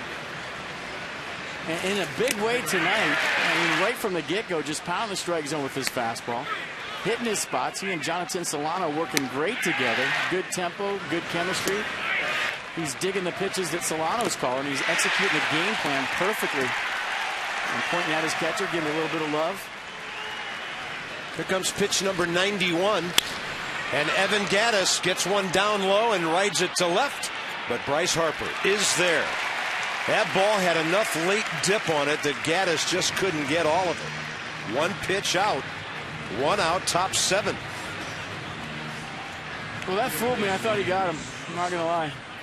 By the way, this is a new uncharted piece of the seas for Tanner Roark. His first 2 starts, 6 innings. At Miami, at New York. Wins both of them. And now he's trying to go 7 for the first time. And he just keeps on pumping the ball over the plate. Chris Johnson is grounded to short and lined out, kind of a looping liner out to Span. 0 for 2.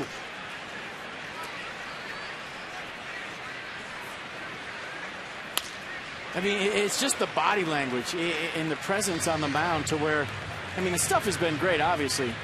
But he's on the mound, and he's ready to throw, and he's ready to come at you. There's a spark to his game and a twinkle in his eye that's just translating to what he's done since he's become a major leaguer. But I mean, he has a presence on the mound. There's energy on the mound. And a lot of times you don't see that with the pitcher. They're trying to slow the game down. They're focusing on, you know, the pitch and their mechanics. And he's just, hey, here I am. Let's go. Let's play baseball. You gotta love it, don't you? 3 years ago at the trading deadline, the Nats knew Christian Guzman was going to be replaced at shortstop by Ian Desmond. They traded Guzman to Texas. The player they got, Tanner Roark. And Lombardozzi, a little basket catch right over the top of LaRoche's cap there. 2 outs. Yeah, that little pop-up turned into a mini adventure for LaRoche and Lombardozzi right there. And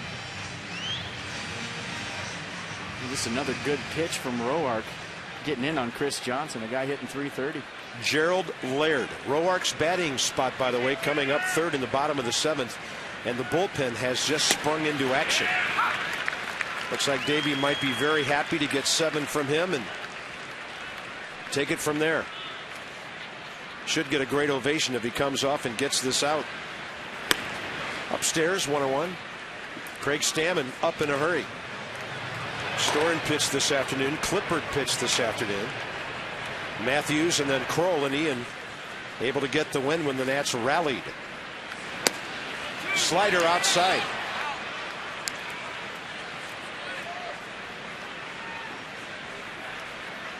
"26-year-old Tanner Roark. He'll have a birthday October 5th. Rides the fastball and the count's even 2-2.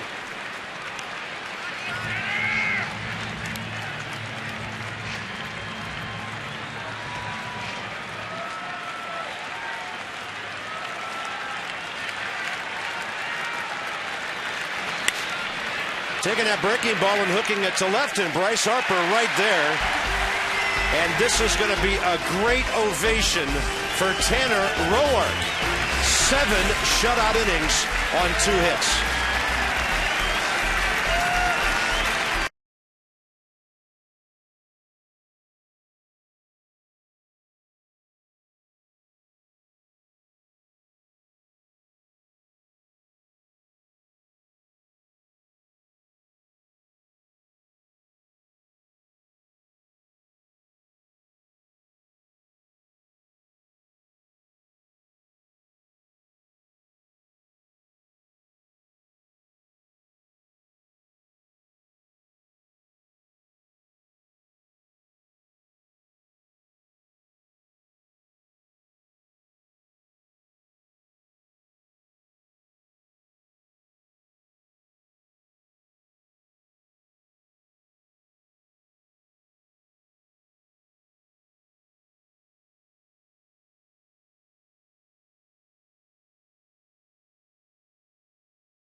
Hyundai. Brought to you by the Hyundai Clearance Countdown.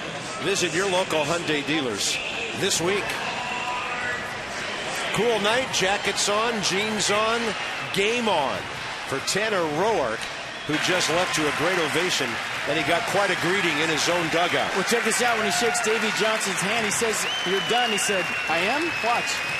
That's it?" And he could read his lips. Davy Johnson said, "You're done for the night," and Tanner Roark said, "That's it." 101 pitches, 67 strikes. What a night for Tanner Roark. Freddie Garcia, not bad as well. One guy he hasn't been able to get out is Lombardozzi, who's 2 for 2. RBI hit to right, and then a flare that fell into left center.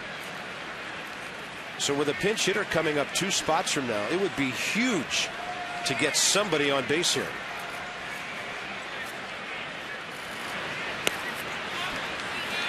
Garcia goes off speed, 1-1. His batting spot is due up third in the top of the 8th.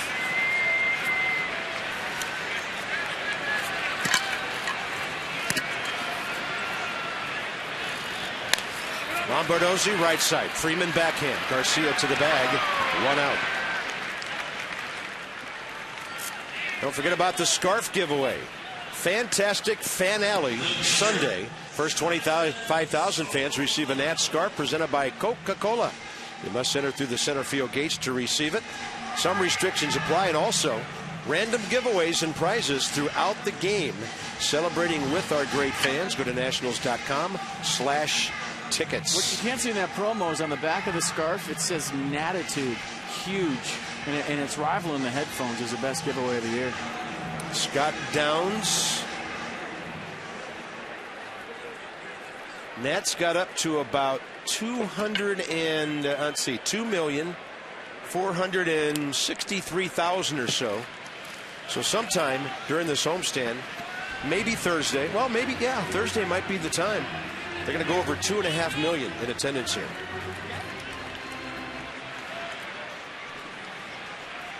Tracy waiting. Solano takes one up and away, 1-1. Jonathan Julie finally getting a start tonight. Ramos sits for the first time in 3.5 weeks. Yeah, I think David Johnson probably had to pry the catcher's mask off of Wilson Ramos after starting 24 straight games behind the dish. He told Randy Johnson in the clubhouse after, he said, "I want this next one." Obviously, they decided to sit him. Jonathan Solano said to me in the dugout, "It's my time."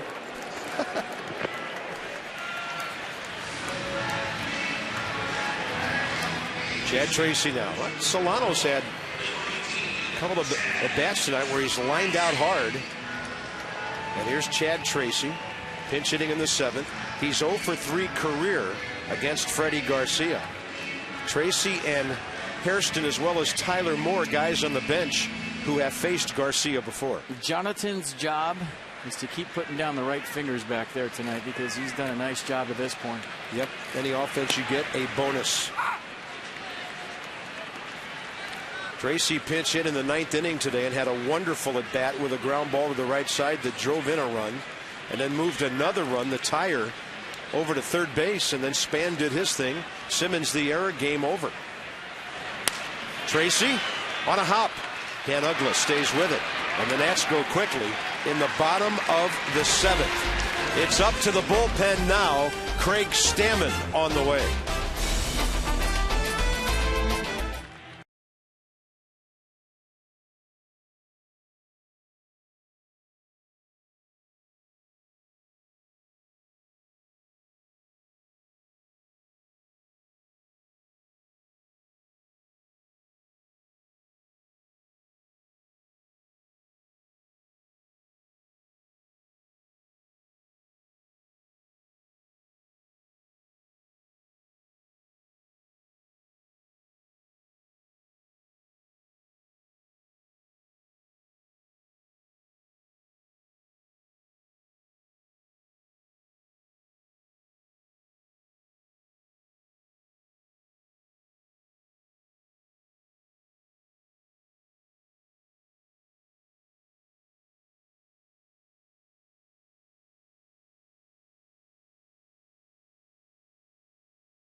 1-0 ball game.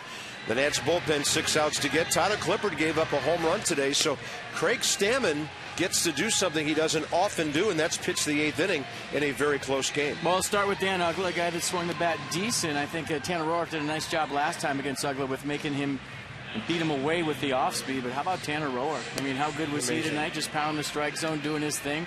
Got him a run. He made it stand through 7 innings, and like we said, every time he takes them out, he makes something happen, and especially good with his off-speed tonight. I thought his curveball was fantastic, dropping it in there off the table, off the 94, 93 that Braves hitters really didn't have a chance against. They were late all night. You know, there's a chance in this series that the Nats could win games pitched by Dan Herron, Tanner Roark, and tomorrow Ross Ohlendorf.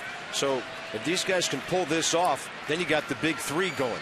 Well, yeah, and you also have the advantage of the ballpark playing big right now. I mean, it's a cool night here. The wind kind of blowing in a little bit from left field, and the Braves, a team that likes the home run. You have the advantage of cold weather here as you come down the stretch. Craig Stammen buries one low and away, 8th inning underway. He faces Dan Uggla.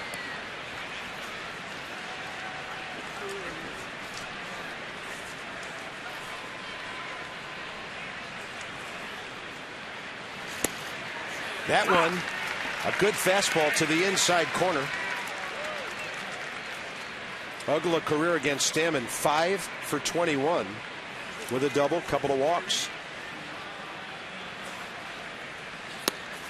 Great slider, strike 2, but he didn't get the call. I thought it was a called strike.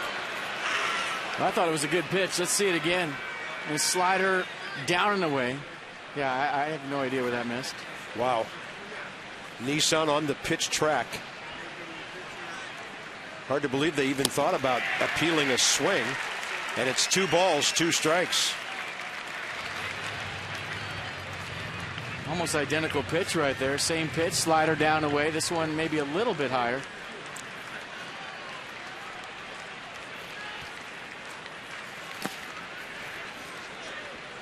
Well, big pitch coming, needless to say. Uggla more at bats against Stammen than anybody on the Atlanta roster. Jordan Walden, who can really bring it, waiting for the bottom of the 8th.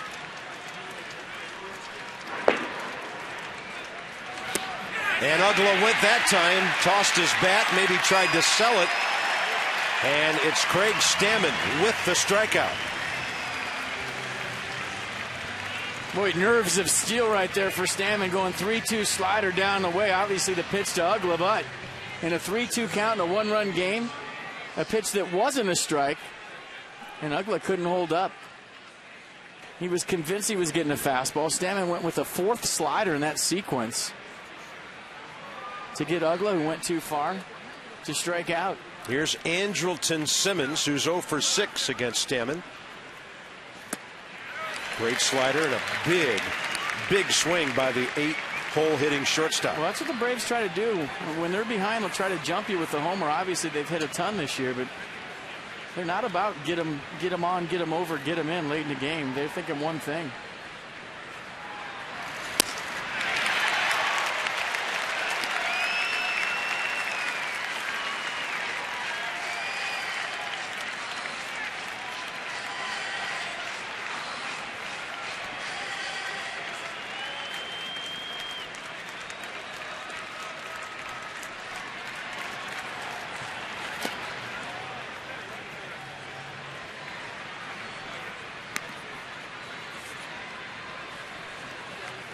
Switch hitting Elliott Johnson on deck.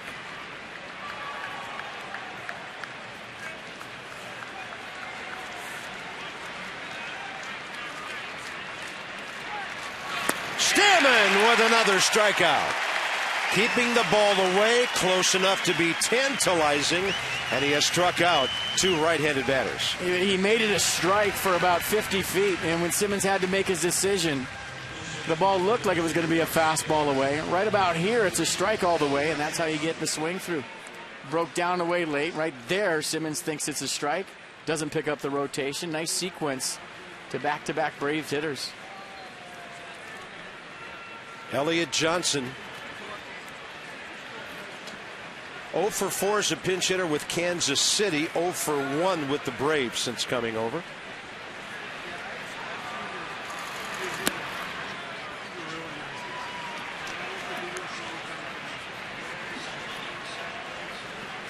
Facing Craig Stammen for the first time. Johnson led off this afternoon, had a couple of hits, scored 2 runs, double, single, stole third. Running fastball, he's got a base hit.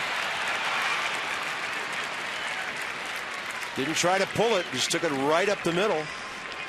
And that's the first base hit for the Braves since Dan Uggla's bloop back in the second.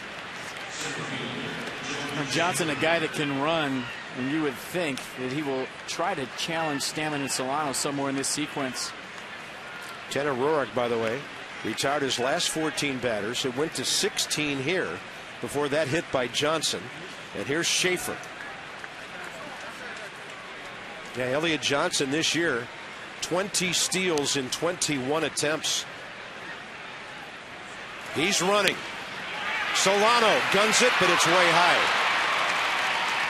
Desmond kind of jumping around trying to deke the runner into thinking he had missed it. Had him with a good throw. Stammen sped up his delivery, gave it to Solano quick. Watch, good throw, has him, I think. Yeah, if it's down, he's got him. Solano rushed it, launched it, and now you got to go to work.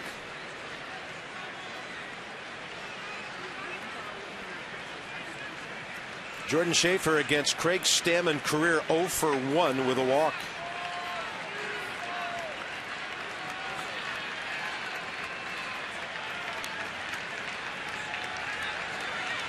Every pitch vital in a 1-0 ball game, 8th inning.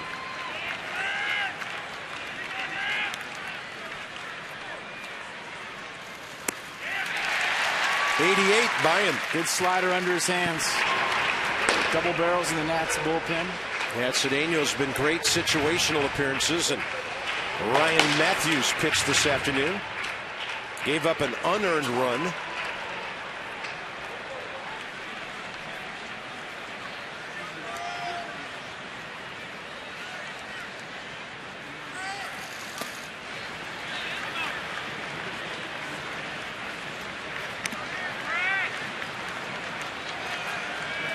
And this game just has that kind of October feel to a cool night here at Nats Park. 1-0 ball game. Every pitch so huge. Every play on defense.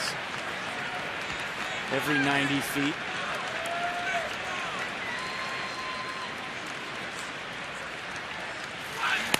Fastball away.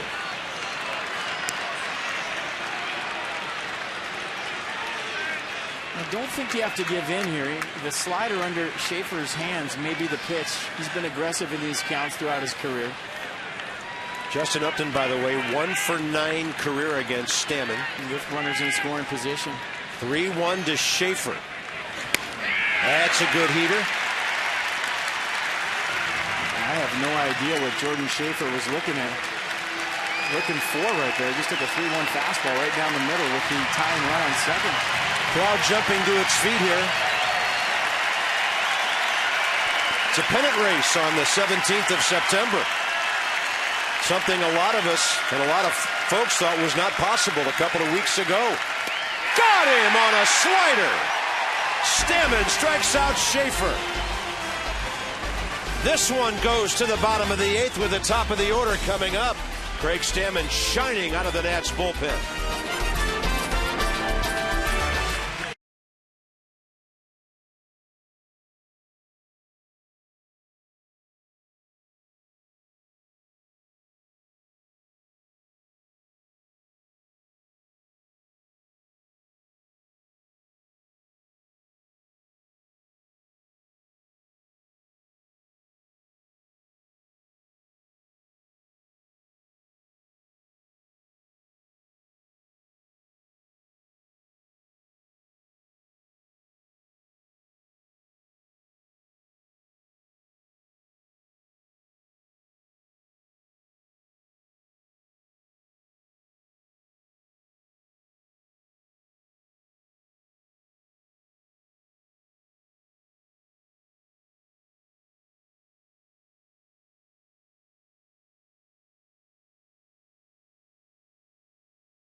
Brought to you by Kia. Visit kia.com, or why Kia is one of the fastest growing car brands in America. And what else would we give the Kia drive of the game to? The Denard Span single last time up, 5th inning. It was getting a little hairy there, and he decided to extend the streak to 28, his 3rd at-bat. Standing ovation from the crowd here at Nats Park, and it's just been fun to watch this guy play baseball at its highest level, whether it's been at the plate, on the bases, or in center field. He's been some kind of fun to watch. Right-hander Jordan Walden can really bring it. 49th appearance of the year, a right-hander who actually comes off the rubber and his feet lose contact with the ground during his delivery. They got him from the Angels in the Tommy Hanson deal last November, and he's been pretty good for Atlanta with that .278 ERA.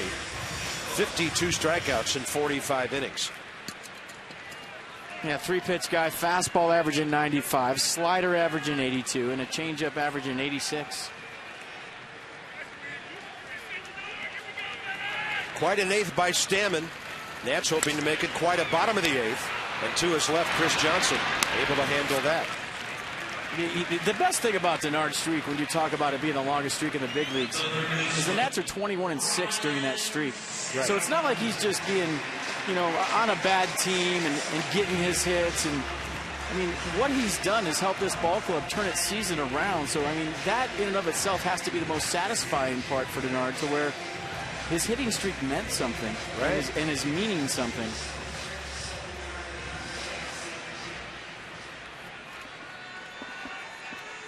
Ryan Zimmerman, 3 for 3 with a double and a home run against Jordan Walden. And you can understand why he'd be up there hacking.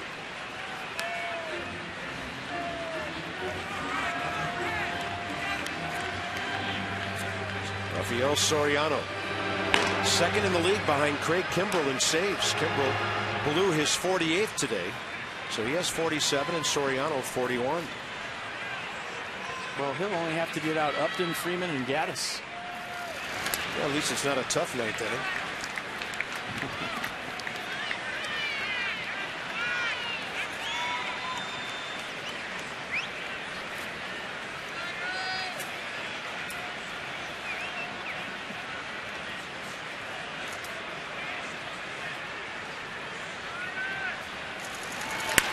Zimmerman hammers one. Deep right center. See you later. 2-0 Nationals. Huge. And Zimmerman 4 for 4 career against Walden. That's his 25th of the year. And that's 10 home runs in the last 15 games for Ryan Zimmerman. Huge.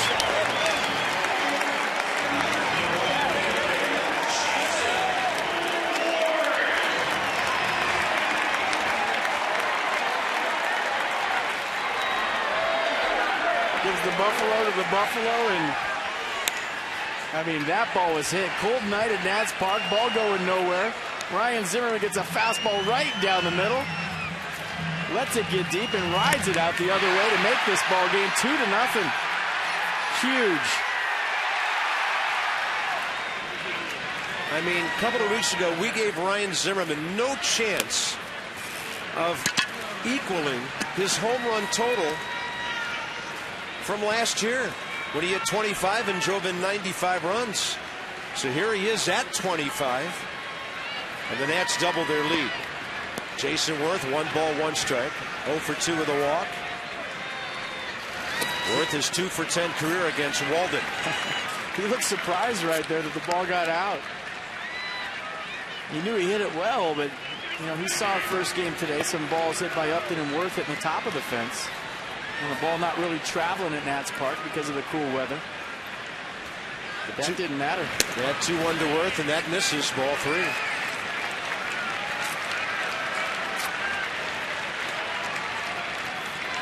That's the 4th home run given up this year by Walden in 46 innings. And the Nats are finally doing something against this Braves bullpen. That was Powder River, 95 down the inner half, and Worth went after it. Next up, Bryce Harper.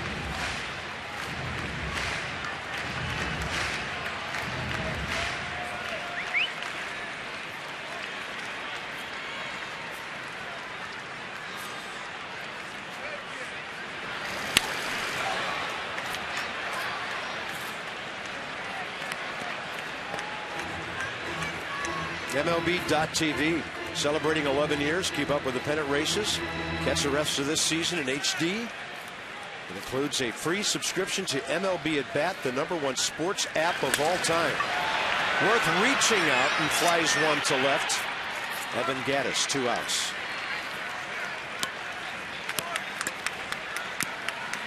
Bryce Harper, 1 plate appearance against Jordan Walden, and he was walked intentionally. You see the home run swing by Ryan Zimmerman one more time, 25th of the year. Head down the baseball, rolling the top hand. Some high 10s back in the Nats dugout. Ian Desmond taking his helmet off, as he always does. Big swing of the bat. Harper 1 for 3 tonight. And that one bounces.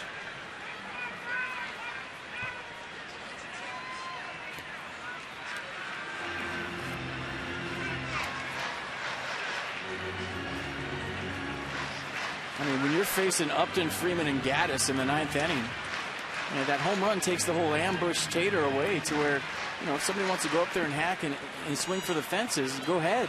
And now you got to get a guy on first.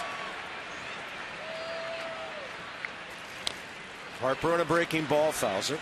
And it becomes more about Soriano throwing strikes than having to be real fine, meaning that one swing could tie the game. Soriano could be more aggressive with a 2-run lead, obviously. Harper late for that fastball. You could win a hitting lesson with Ryan Zimmerman. Probably hit the ball farther the opposite way than you ever thought you could. It's Masson's Touch It All rewards for your chance to win the grand prize. MassonSports.com to sign up. He will teach you how to crush a bat boy on the top of the head after he hits a home run. 1-2. Harper serves one. Nice uncomplicated swing. Getting aboard with 2 outs, and with Desmond coming up, maybe Bryce has some running in mind. He's 2 for 4 tonight. You know, Tony Tarasco right in Bryce Harper's ear right now at first base, saying, you know what, let's giddy up. Nice swing right there by Harper, going down, digging out the low pitch, throwing it into right for a 2-out knock.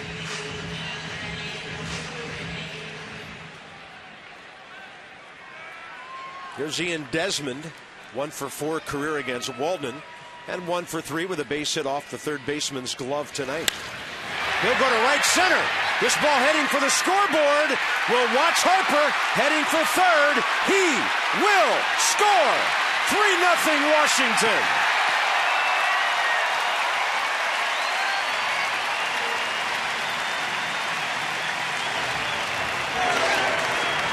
Mr. Double himself, Ian Desmond, with his 37th of the year, his 60th extra base hit. Well, this was all about the kick off the right center field scoreboard. If that ball comes right back to Upton, they got a chance to get Harper at home, simply because Desmond hit the ball so hard. It got out there quick, and watch the kick. It just caroms towards center field. And when you talk about everything going the Nats' way, little things like that allowed Bryce Harper to score all the way from first base. Homer, single, double in the inning. And here's Adam LaRoche. Everything going the Nats' way.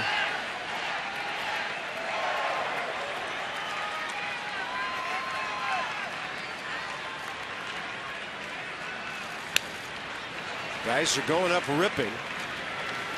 Adam 0 for 1 career against Jordan Walden. He's walked 0 for 2 tonight. And Carp, I may be mistaken, but the last time the Braves were here, there was a similar ball in right center field where Hayward threw it to Simmons. Simmons threw it to the plate. It was one of the best relays you ever saw with 2 outs, but that ball kicked right to Jason Hayward. And the difference in that play was the kick off the wall, going to center field, trickling over to Schaefer. That gave Bryce Harper 4 or 5 more steps easy. Yep. To where little things going your way. It just shows you the difference to where the tide has turned for the Nats.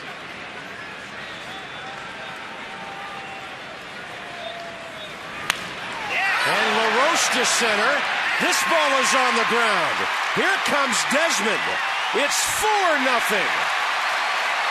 Well, he just hoped that Ian didn't pull his hamstring right there. Kind of came around third gingerly. And he has that strained hand. We were talking about him stealing his 20th base. And with all the commotion at the end of game 1, I forgot about his hamstring being strained earlier in the game. But if you watch him come around third right here, nice piece of hitting by LaRoche, another clutch knock. But Desmond was just cruising right here. We'll watch him run. And this is all he's got, folks. It's a guy that's given 110% every single game this year. And given everything he has right there to score the 4th run of the game, the 3rd of this inning. Here's Lombardozzi, and he goes up swinging. Simmons to Ugla. What a great bottom of the 8th for the Nats. Starting with 1 out, Ryan Zimmerman's 25th home run of the year. Then after another out, Harper, Desmond, and LaRoche go to work, and suddenly it's 4-0 into the 9th.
Brought to you by University of Maryland, University College, and by your local BMW Center.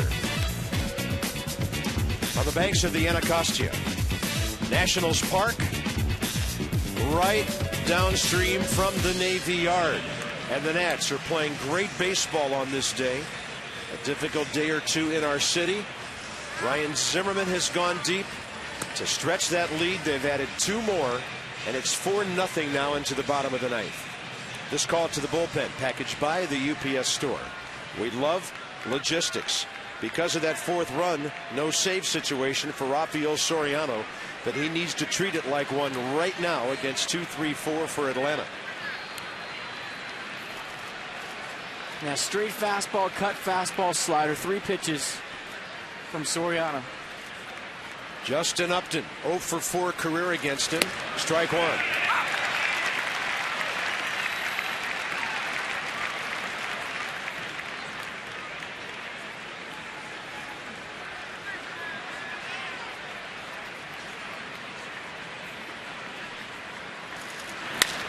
Up the middle, base hit.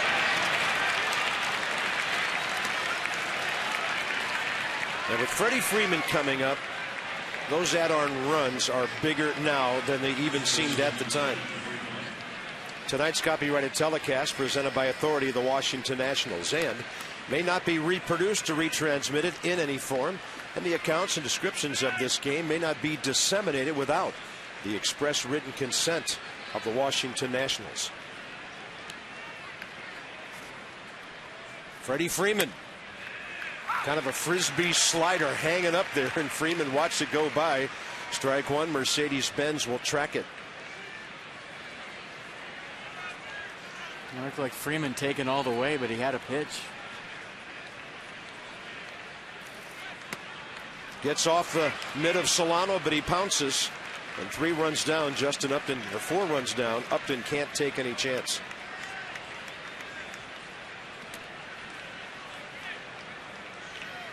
Freeman against Soriano, 0 for 2 career.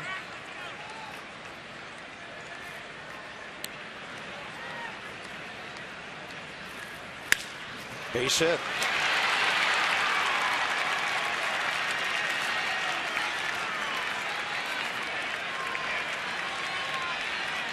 Needs to be treated like a save situation, and Evan Gaddis is next.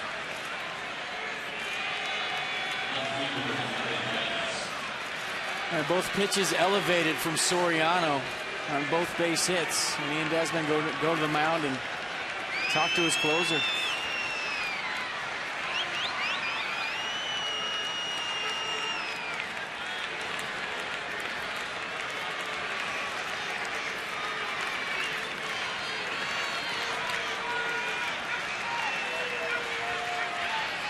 Evan Gaddis 0 for 3. Against Soriano, 1 for 2.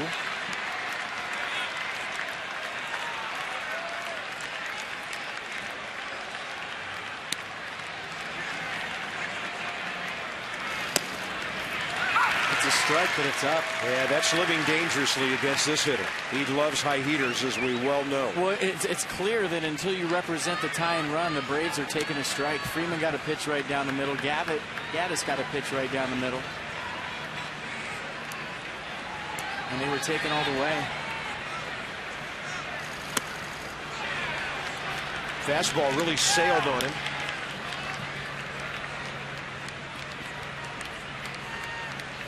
Ground ball right at somebody will calm a lot of nerves in this situation.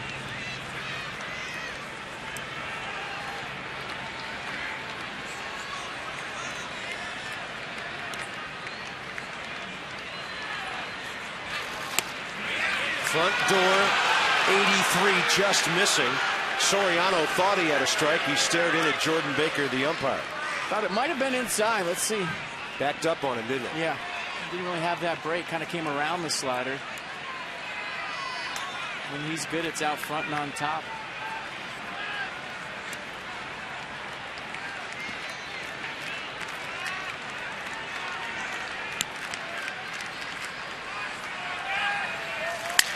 Busted bat. Zimmerman. Double play. Catching Justin Upton off second base on a 5-4. But down by 4 runs, that cannot happen.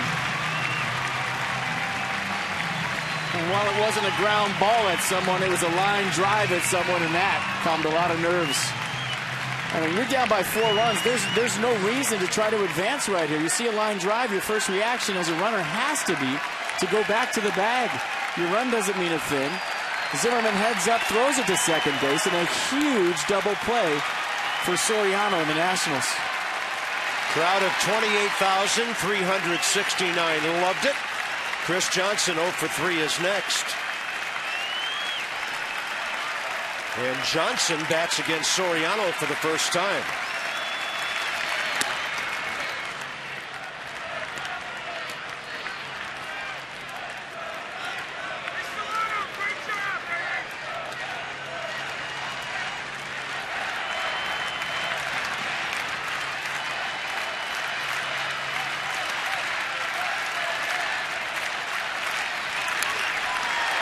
Counts even 1-1.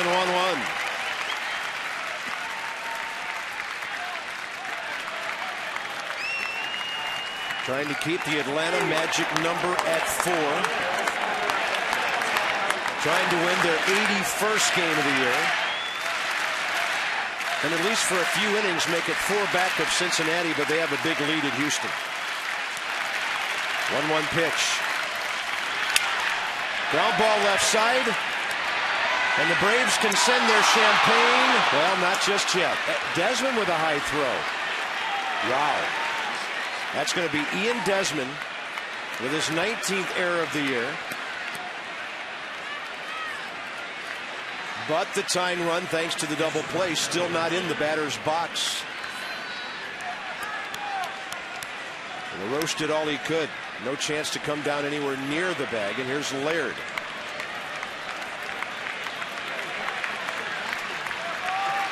Gerald Laird, career 0 for 1 against Rafael Soriano.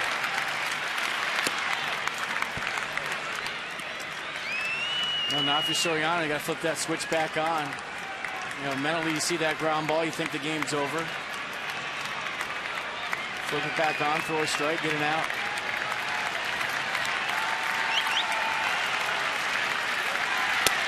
Good fastball near his hands, on the edge.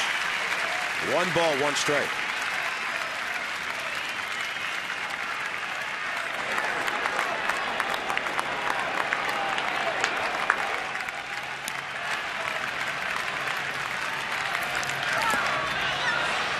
Not a bad idea, really. He's trying to get the tying run to the plate. Yeah, with a power guy next, Dan Uggla. It's a smart play. Just didn't execute it. Uggla, who, by the way, has 3 career home runs against Soriano. So here we are again at a 2-strike count with 2 outs.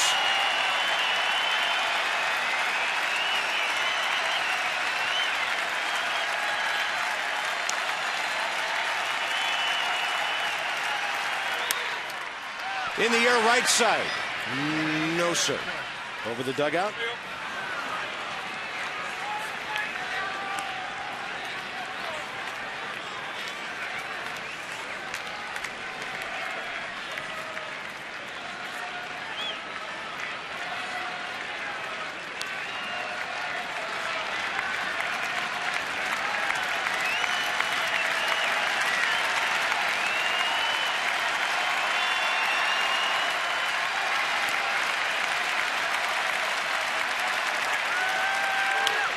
And a breaking ball tapped. Soriano has it, and the Nats have won the series against the Braves. They'll go for a sweep tomorrow night. Tanner Roark goes to 7-0. Denard Span's hitting streak to 28 games. The Braves will not celebrate in Washington, D.C. And more importantly than all of that, it's exactly what this city needed. Unbelievable. They sweep the Braves. D.C. strong. 2 wins in 1 day over the team with the best record in the National League. The Nats sweep a doubleheader. More from Nats Park straight ahead.